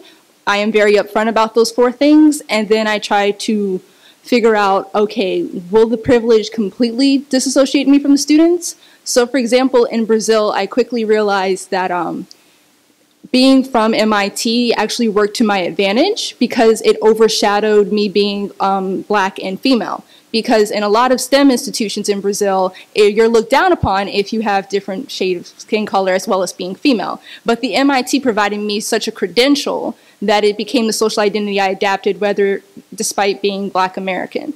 So it's almost like you're a chameleon and you just have to blend in. And unfortunately, there's not a real straight answer to that. I think pretty much you have to figure out how you deal in certain situations. But if you're upfront and you act as if you're a foreigner in every situation, I think that's a good starting point.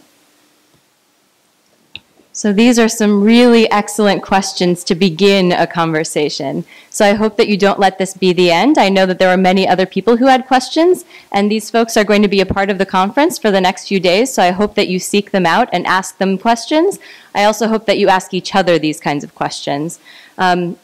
I encourage you to sit in these questions because, in fact, they are very, very complicated ones, and this kind of work requires us to hold them and to choose to sit in the things that are a little bit uncomfortable. So what I do know, even though there are many questions, is that doing the work in a way that puts outsiders in the center will continue to lead to paternalistic power dynamics. So instead, we need to strive to be sidekicks. I know we've said that a lot. To listen and work in solidarity with those who already are making changes in their communities, and to build relationships based on mutual respect and also on self-awareness. So let us move from a notion of development to one of solidarity, and to sit with each other in the questions, to listen and learn and to struggle together. So thank you all for this particular component of the keynote, and then I'm now going to introduce our next Solidarity Share. And by that I mean turn it over to our next Solidarity Share.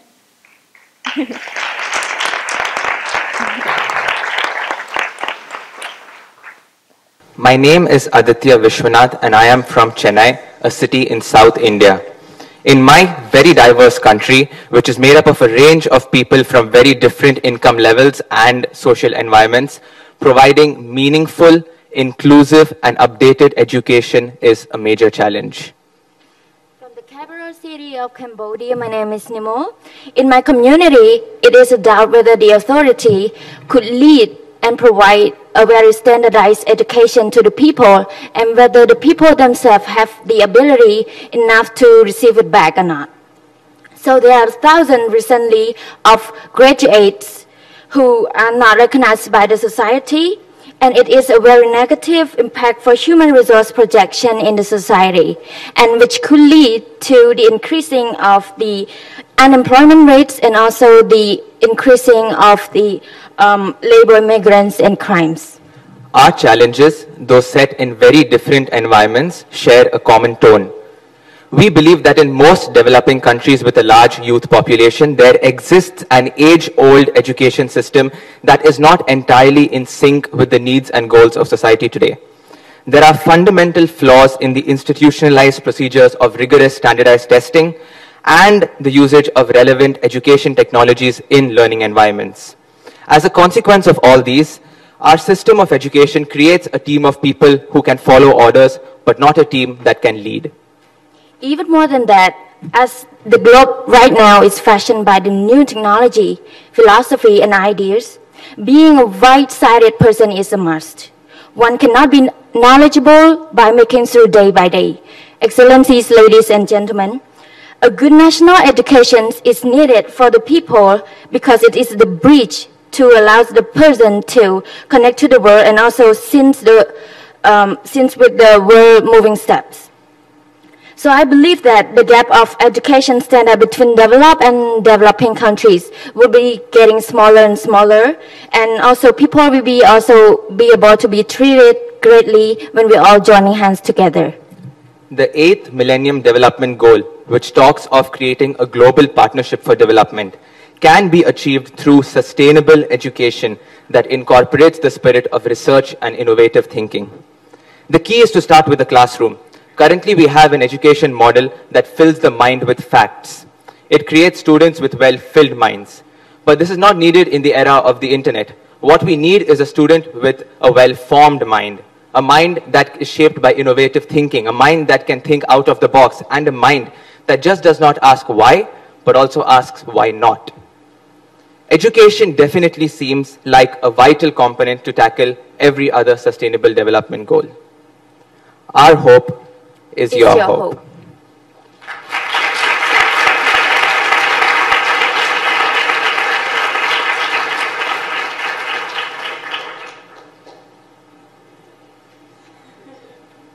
Hey everybody, thank you. So I just have the very brief opportunity but absolute thrill to honor a member of our board of advisors who I think we're so honored to hear from today.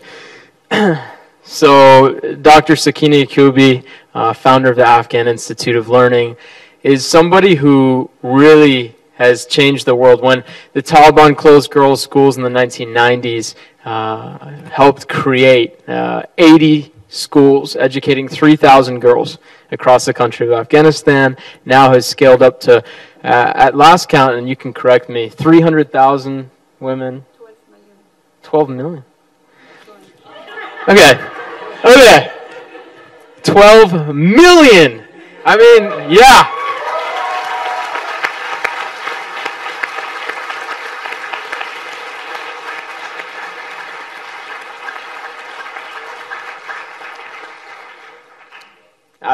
There's not much more I can say after that. So, you know, running the largest NGO in Afghanistan, what really resonates for me is that Sakina has served on our board of advisors, and she's always the person who reaches out.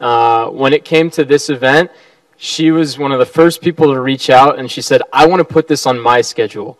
You tell me when it is, where, like, let's make it happen. Most people, I'm like, please, please, please. She said, I'm here, I'm in, I believe in the power of this generation, and that's what we talked about earlier. So she's a true sidekick, my hero, but a sidekick, and we're really thrilled. So please join me in welcoming Dr. Sakina Yakubi.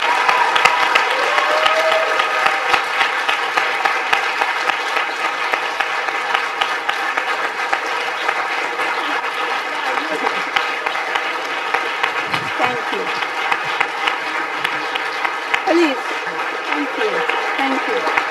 Thank you very much. Thank you. أعوذ بالله من الشيطان الرجيم. بسم الله الرحمن الرحيم. First of all, it is great honor. I tell you, it is so great that I even could not speak to be amongst you. That's the first thing. Because I love young people. I think they are the power of the world. And here I am in the midst of all of you. And that is the greatest honor that some Vaghar have been giving to me. Thank you very, very much. And second things, I want to tell you one thing. Sam Vaghar has a vision. And really, he is excellent. And I think he is like a sun shining and radiating all over the world. Aren't you agree with me? Huh?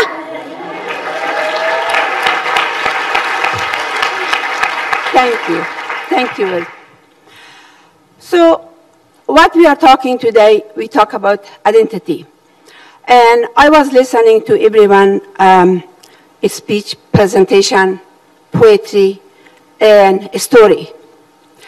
And I learned a lot from every one of you today.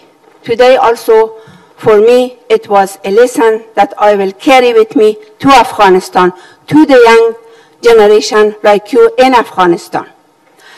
And it is wonderful to hear that every one of you really accomplished so much in such a young age. Yes, maybe I, as a head of the organization, accomplished something, but I am very old lady, and I have been working 20 years. 20 years, but you guys are just in your teen, and you are accomplishing so much. And I admire this accomplishment. Thank you very much, and the world is looking up to you.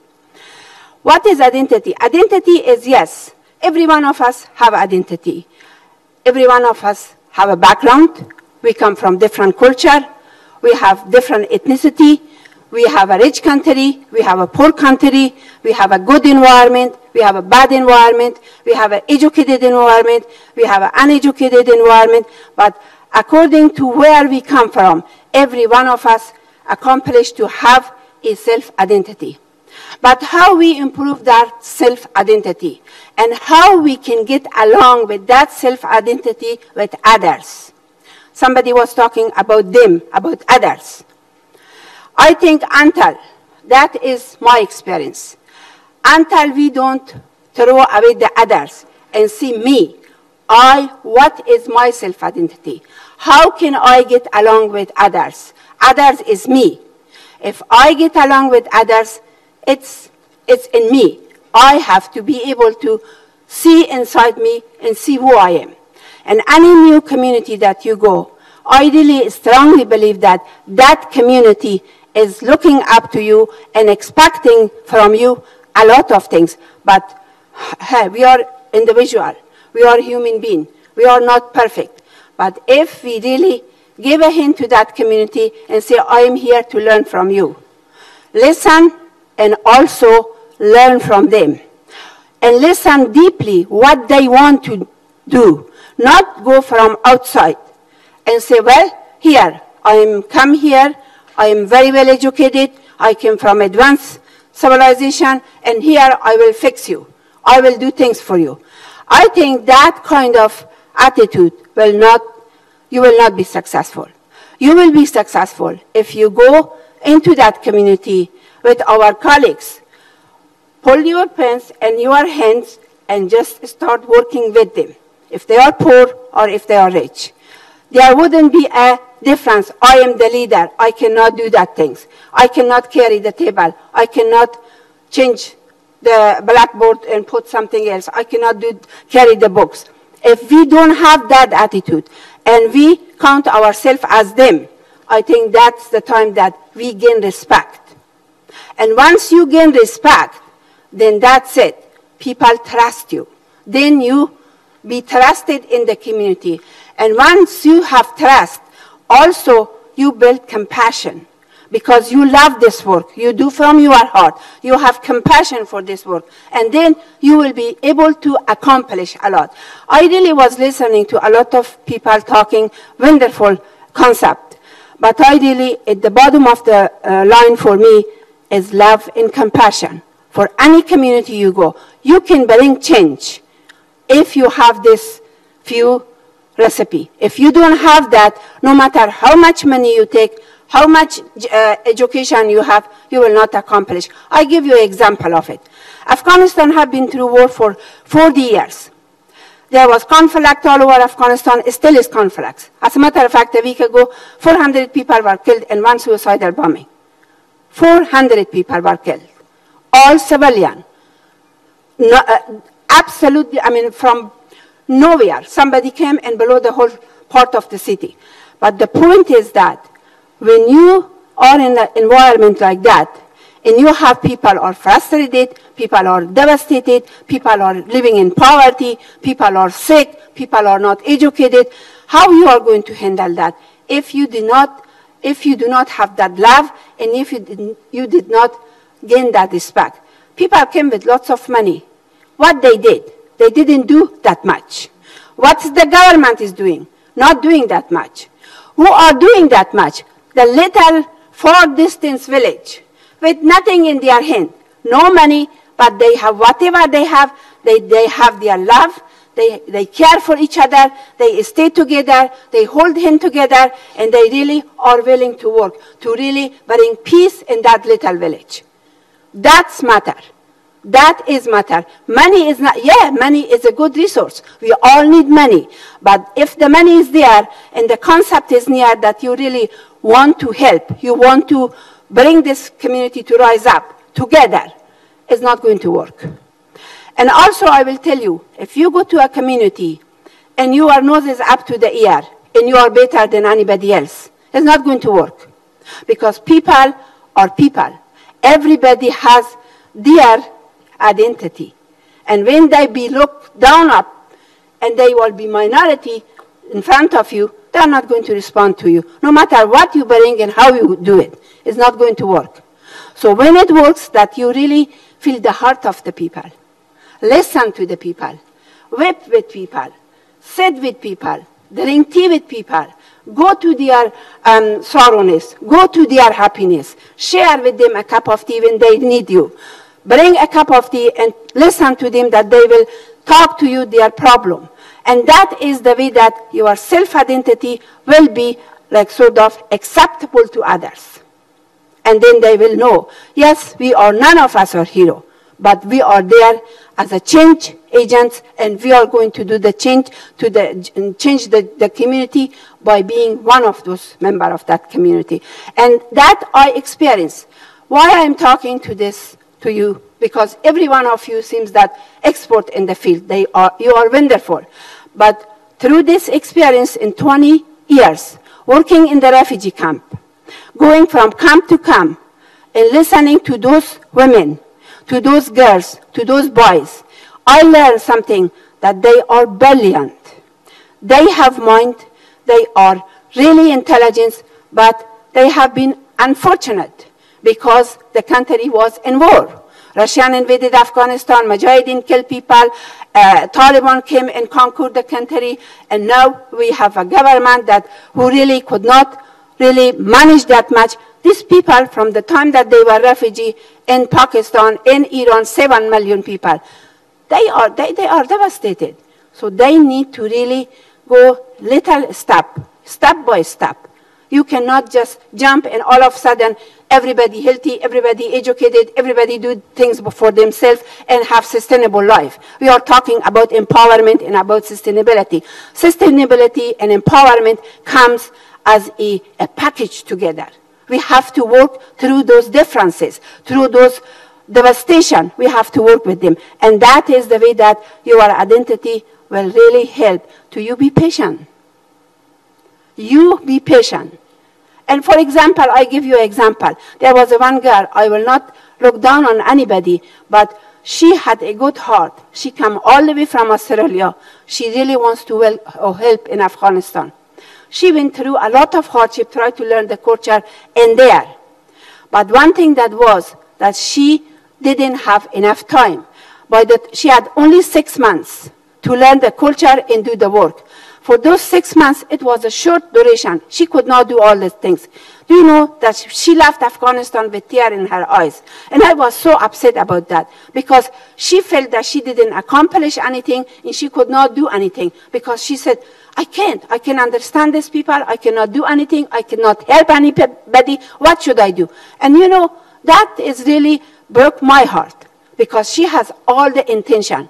But before she was sent there, I think that she should learn about our culture, learn about our country, study it, and then she could work. And I think that judging others also is very, very bad situation that a lot of people, before get to know a community, they are judging. They are Christian, they are Catholic, they are Jewish, they are Muslim. We cannot work with them. I am Muslim. I cannot work with Jewish community. These are the things that is prejudice is really breaking us apart, creating a lot of problem. Today's world are in trouble. Today war is everywhere. But how we can solve this problem? You young generation, you are the solution. What we did, you are not going to do. We as old people, we made mistake, a lot of mistake. And I am really looking for every one of you. And I am here today sitting with all these young people, and I wonder why I am here. But I think some had some reason or whatever brought me here. I don't know. But I tell you one thing, that it's in my heart, you are the solution for this world. Because you are not going to do what we did, and also I could see through my eyes. Today, the young generation of Afghanistan are different. I work with young and old. I work from 3 years old to 60 years old, all around.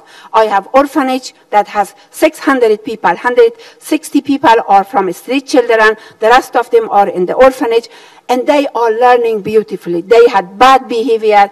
They didn't have self-confidence. They were not able to pick up a glass from the ground. They had bad language. Today, you go see that center. Somebody said it was like a personal. Today, if you go see that center, you love to go there. You love to see them. The way they behave, the way they clean, the way they learn skill, they learn computer, they learn English, they learn sewing, they are doing gardening. It's unbelievable. The young people have a bright mind if they have an environment, and you have a bright mind. And I hope that you use it and you really change this world. This world needs to be changed, and it's fast has to be changed, because we are really going in a fast way in a wrong direction and doing wrong things. So we need you to find a solution for it. Thank you very, very much. I wish you all good luck. Thank you. Thank you very much. Thank you. Thank you very much from the bottom of my heart. Thank you. Thank you very much. God bless all of you.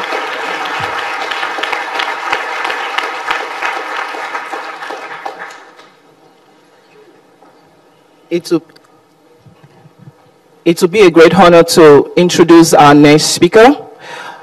No country can grow without a woman. Neither can a community foster development without a woman.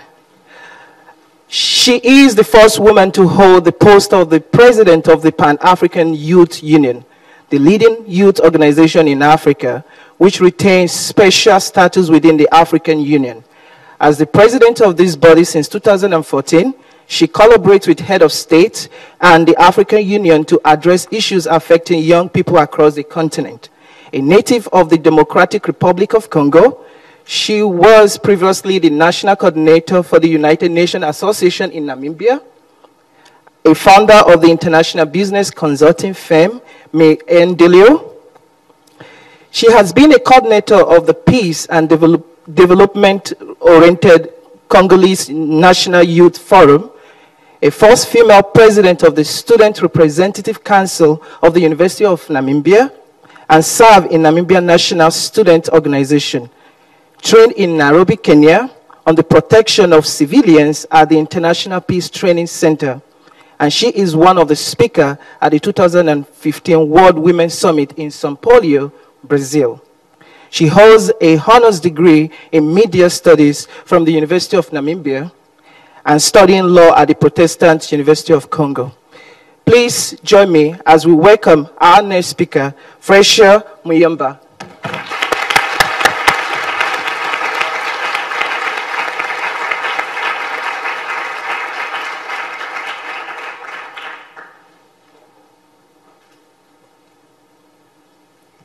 Thank you very much. That was a very good introduction, though it was a bit too much. I don't like looking too big.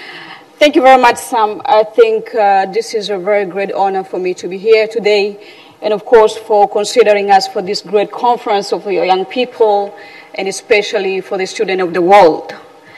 Today we celebrate the International Youth Day, and the world is celebrating the youth engagement in development, and of course, participation in governance. I'm the president of the Pan-African Youth Union, the leading youth organization in Africa. We represent the youth of Africa at the highest level of decision-making, including the heads of state summit. As the first female president of this organization, I decided and my team to make sure that we defend the rights of African youth, and of course to make sure that we overcome the challenges of African youth that they are facing at the moment. This afternoon I had a very great meeting with the UN Secretary General, Mr. Ban Ki-moon. And one of the important things that he said was that the world must listen to the youth. The world must listen to the youth because the youth are not only the future, but the youth are the present. The youth should be considered as opportunity and not as problems. We go throughout the world to address the issues of youth, and of course, the countries that are investing in the youth are having less problems. And the countries that are not investing in its youth are having many problems, including instability. The countries that are facing high rates of unemployment are facing great problems. But today we are celebrating the youth engagement, civic engagement. And this year is important. Why is this year important? Because the world is going to unite in September to adopt the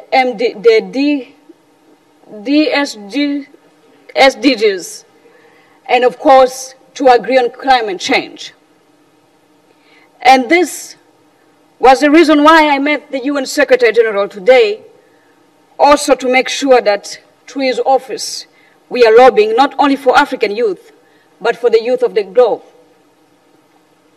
We work closely with the UN envoy, Mr. Ahmad.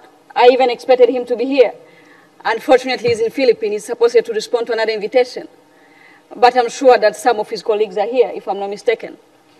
But I'm so excited to hear many stories, good stories. How Mother just shared with us here today. It was so emotional. I even happened to lose some things that I wanted to say, and say that that was excellent. Money cannot be an answer to everything. But the way we treat our communities, the way we accept even those that we think they're different to us, the way we think for others. And as a speaker would say, if I'm not mistaken, don't think about them, think about us. What about if it was us? Were we going to think about them? So I can see the minute man is showing me 3 minutes left. So I wish I could speak more. But I'm sure that if I'm going to be here, we'll be able to engage throughout the conference. But one thing I want to tell you is that you should continue dreaming big. Your dreams are not big enough until when they scare you. Until when you're afraid of them. Until when you're looking at the risks that you have to take and you say, I cannot take a step forward. The future must start now that you are in the university or out of the university. I started wanting to be the president of youth when I was the president of the University of Namibia students.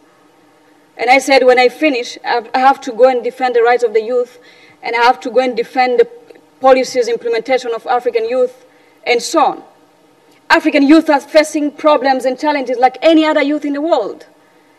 But we are trying, as the Pan-African Youth Union, to make sure that we address some of these issues. And one thing is so exciting here is that we talk about solidarity. Good messages that I can hear here from different speakers. And this is how the world, we must unite on problems that are affecting the youth. We unite on overcoming unemployment. We unite on peace. We unite for stability. We overcome extreme terrorism. We unite, and only when the youth unite that we can overcome most of these problems. The world shouldn't think that they can overcome terrorism without the involvement of the youth. The youth must be involved in decision making. The world should find solution in reducing unemployment rate. And we have to promote entrepreneurship. In closing, I think you just remember that there was a global entrepreneurship summit in Kenya that has just recently ended. We had President Obama there talking to all young people. I had an opportunity to engage, an opportunity to speak. I had an opportunity to be part of the organizers and so on. And we say that young people must participate in economic growth. That means that we promote entrepreneurship. We get those young people with good ideas to be supported and given even funds to run their enterprises and their companies. And in closing, once again, I just want to say that you are doing a wonderful job. It all starts here. If you want to be a head of state, you must start working like a head of state. Now, if you want to be the next Secretary General of the United Nations, you must start talking like the Secretary General of the United Nations. If you want to be a minister tomorrow, then you must start acting like a minister. It starts now and not tomorrow. Thank you very much. Sidekick, sir.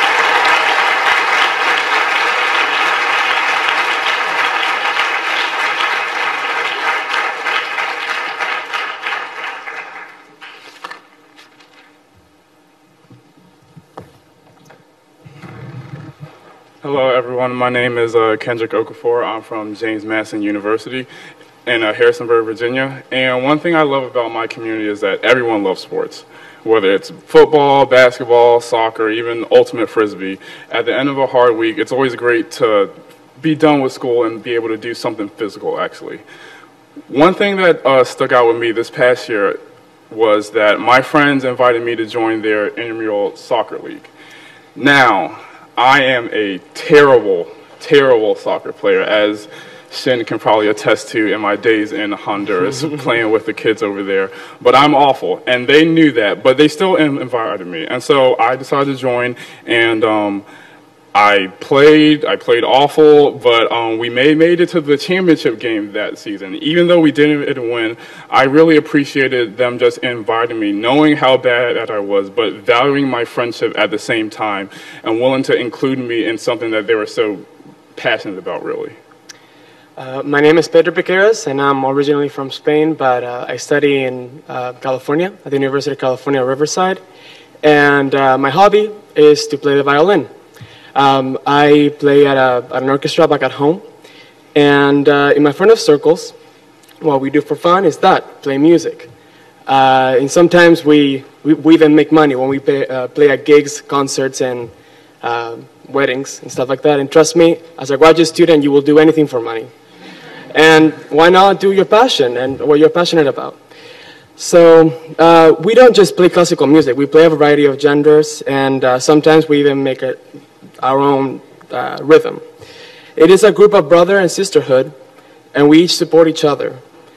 And when we are going through hard times, we stick with each other. And when we're having good times, we cherish each other. Although our communities do not have the same values and same goals, we both have a common thing, that we belong to a group of people that help us gravitate toward our culture and cultivate our passions. And while this might not necessarily be a challenge in our community, it is a social phenomenon that shows that the soul purpose of joining these extracurricular activities and groups is not just because we like different things, but because we want to be part of a community that cares about us and where we can feel welcome. And that's what we have in common. Our joy is our joy. Your joy.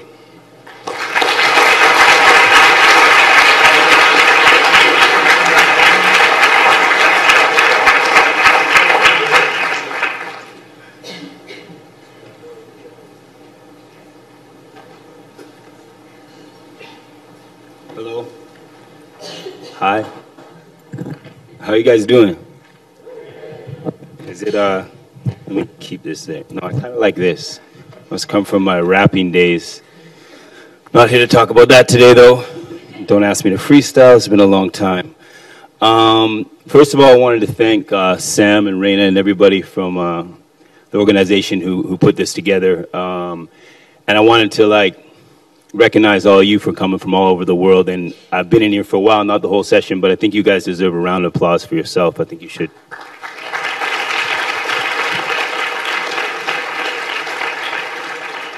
So, my name is Saul Guy.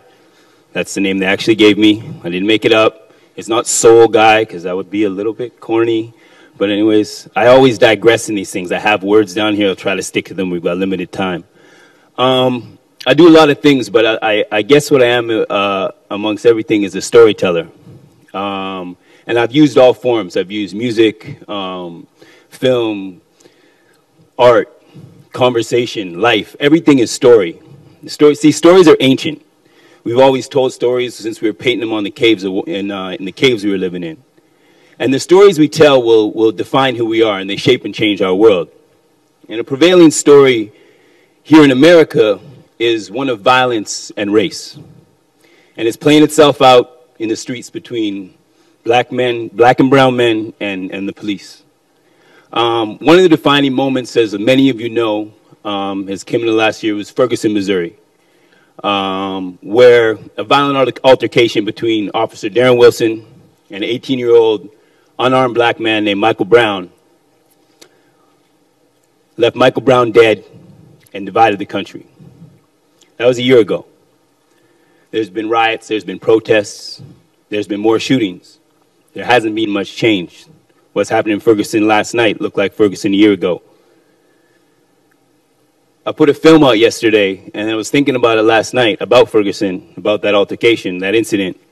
And it came to me that perhaps I could share it with you guys today. It's a short film. And Sam and Raina called them. I must have emailed them at like midnight last night. I said, yo, can I show this film? I felt like it was the best way I could speak to y'all.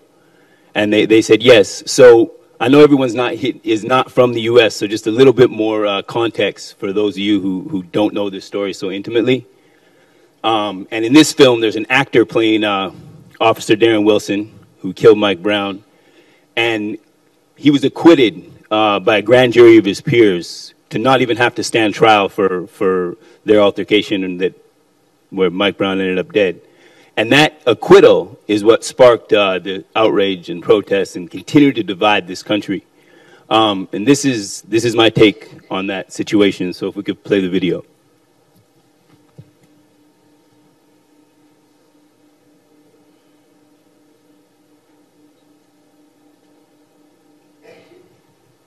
Even when you're at the UN, there's technical difficulties.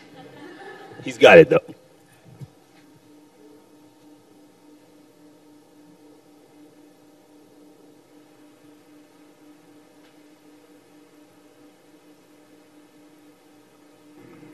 It was a normal day.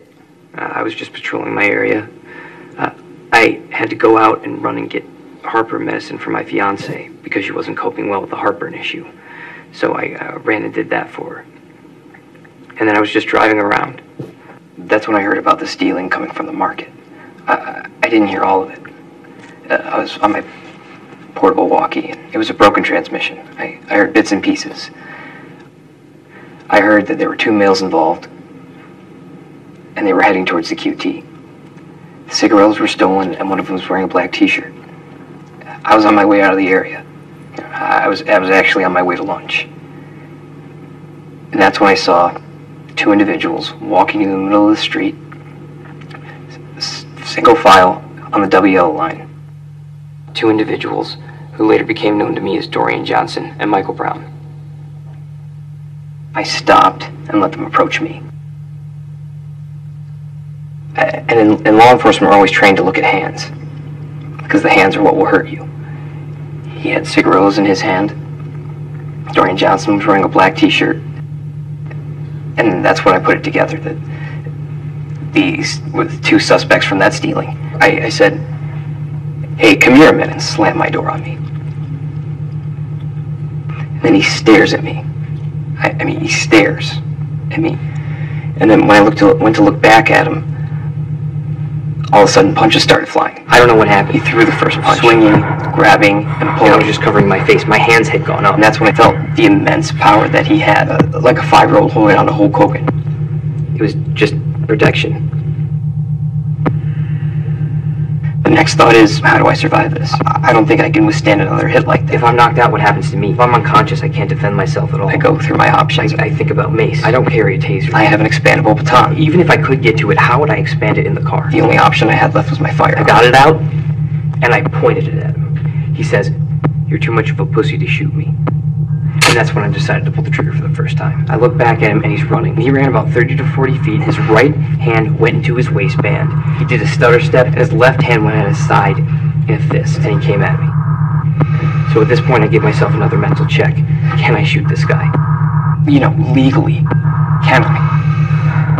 I have to. If I don't, he will kill me if he gets to me. I fired a series of shots. I saw his body kind of flinch a little. I looked down the barrel of my gun, and I fired. I saw his head, and that's where it went.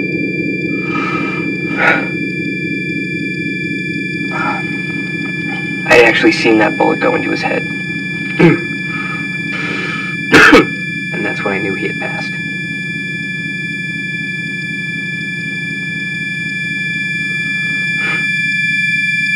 The only thing that could have prevented Michael Brown from losing his life was him complying. I help people. That's my job. And you can't have racism in you if you want to perform the duties of a police officer. And you can't perform the duties of a police officer if you have racism in you. I mean, that community is really a great community. And it's heartbreaking to see it get torn down and burned and looted. I just wish everyone could be peaceful. That's all you can do is just wish for peace.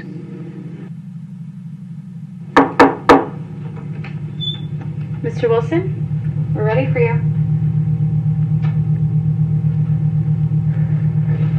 Okay. It was a normal day.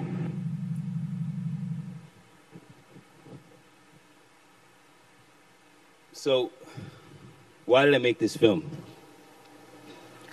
And am I sympathetic to Darren Wilson? As a black man, well, I'm mixed, but in this country, I'm a black man. In America, should I be exploring his humanity? But as a human, I think we must. What lives beyond this fear and what we think we know? The resistance that I found when I started working on this film in my community, amongst my friends, told me that I needed to keep exploring this space. Of course I want justice. I believe that he should have had a trial and probably been in jail. And the idea of an oppressive police force in this country or anywhere else in the world is, it makes me incredibly angry. But what will any anger or hatred actually solve?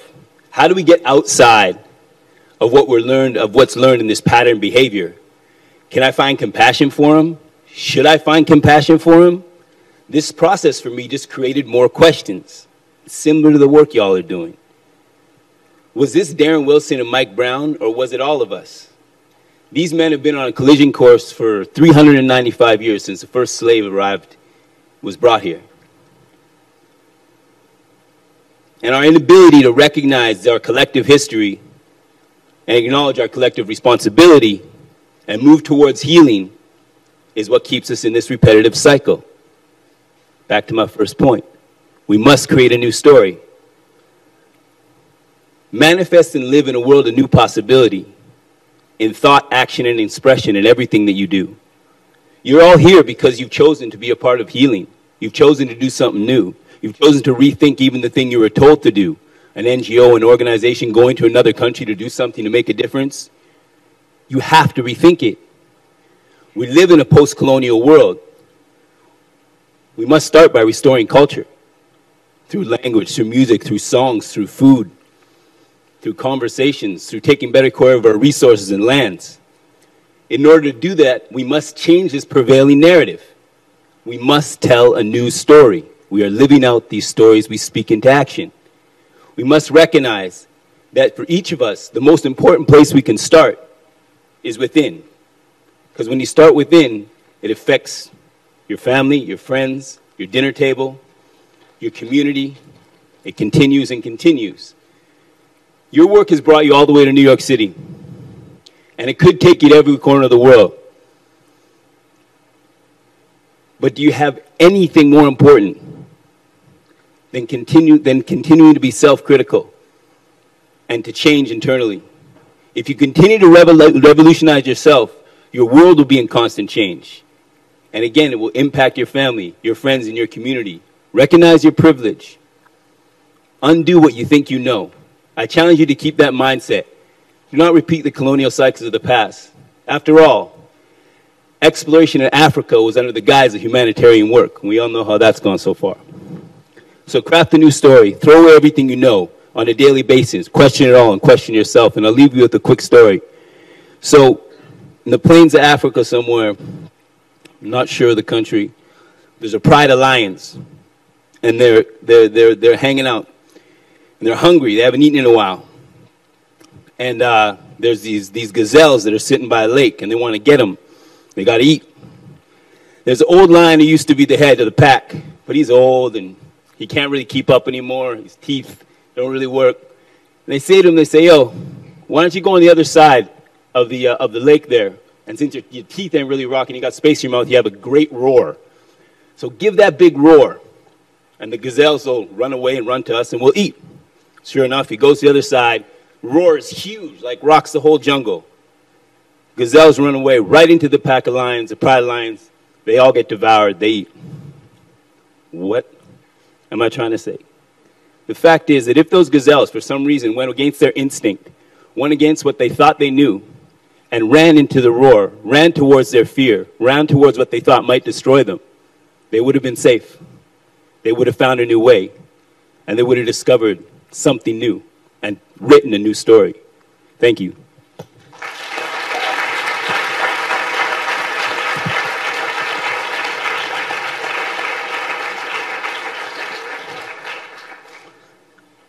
Up next is a musician who I met today. I checked out some of his music a little bit earlier.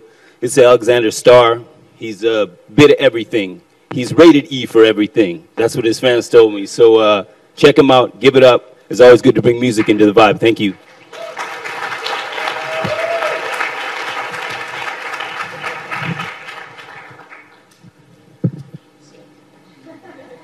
Gratitude, Senor.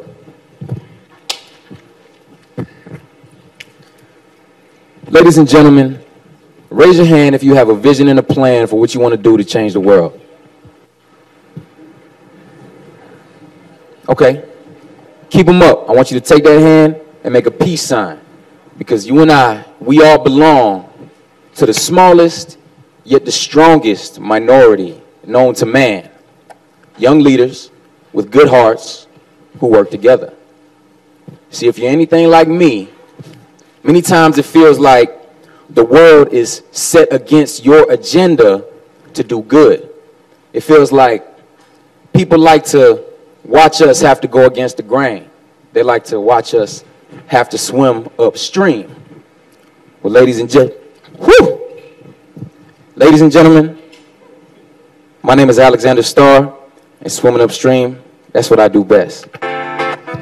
Ladies and gentlemen, I want everybody to put their hands in the sky. Pull out your camera phones. Pull out your camera phones. Something special is about to happen. Yo, if you can hear me, make some noise. If you can't hear me, you're gonna feel me anyway. Listen. Yo, I try to look at the world through the eyes of a child. Hey, but I haven't done that since I was a child. must have walked 1,000 miles as a child, learning how to make it on my own. Long road, living life like a big freestyle. I just go and I realize fame, it could happen. Money, it could happen. Love, it could happen. Quicker than you know, but then again pain, it could happen. Hard times, it could happen. Trouble ain't nothing but the chance to let you grow. Whoa, whoa, man, these people trying to stop me never rest. Put your hands in the sky. Forcing me to swim upstream, but I'm not impressed. Cause that's what I do best. That's what I do best. That's what I do best. Man, I got the whole world thinking it can't be done, so I beat my chest. Cause that's what I do best. That's what I do best. That's what I do best. I ain't never scared, I'm forever ready. So come and get me while I beat my chest. Cause that's what I do best. Woo! That's what you get when you sit and you don't talk for an hour. Yeah. Yo, I gotta thank the Lord for the people I know, cities I go, living I do. Cause I face the world through the highs and lows, fearing no man while I'm walking on through. Like labba-doo-dap-dap, doo-wee-doo-bop-bop, straight up the block, I'm on my way. Oh, labba-doo-dap-dap, doo-wee-doo-bop-bop. He writes the game plan, that's how I know fame. It could happen. Money, it could happen. Love, it could happen. Quicker than you know, but then again pain, it could happen. Hard time, but trouble ain't nothing but the chance to let you go. Look, I swear these people trying to stop me never rest. Put your hands in the sky. Trying to force me to swim upstream, but I'm never impressed. Cause that's what I do best. That's what I do best. That's what I do best. Man, I got the whole world thinking it can't be done, so cause that's what I do best. That's what I do best. That's what I do best. I ain't never scared, I'm forever ready. So come and get me while I beat my chest. Cause that's what I do best. Tough times get your mind to grow. And I've been pushing so long, man, I swear I must be swole. They toss these rocks off in my street, build these walls all in my way, thinking I'ma fold the hand I got, but I'ma straight flush all of them down the drain. But y'all don't hear me though. Whoa, see me shining cause I'm golden, traveling the world rocking AFR clothing. Peace sign up, that's the silhouette I'm holding. Pocket full of laundry, my money steady folding. Boy, what you talking about? You know I be rolling. Pin them haters up and knock them down, I be bowling. Trying to make a brother go hard, boy, who you wanna test? You know that's what I do best. That's what I do best. That's what I do best. Man, I got the whole world thinking it can't be done. I beat my chest. That's what I do best. That's what I do best. That's what I do best. I ain't never scared, I'm forever ready. So come and get me while I beat my chest. Whoa! I swear these people trying to stop me never rest. Trying to force me to swim upstream, but I'm never impressed. Cause when they tell me I'm nothing, nothing like the others, I tell them I know. That's what I do best. That's what I do best.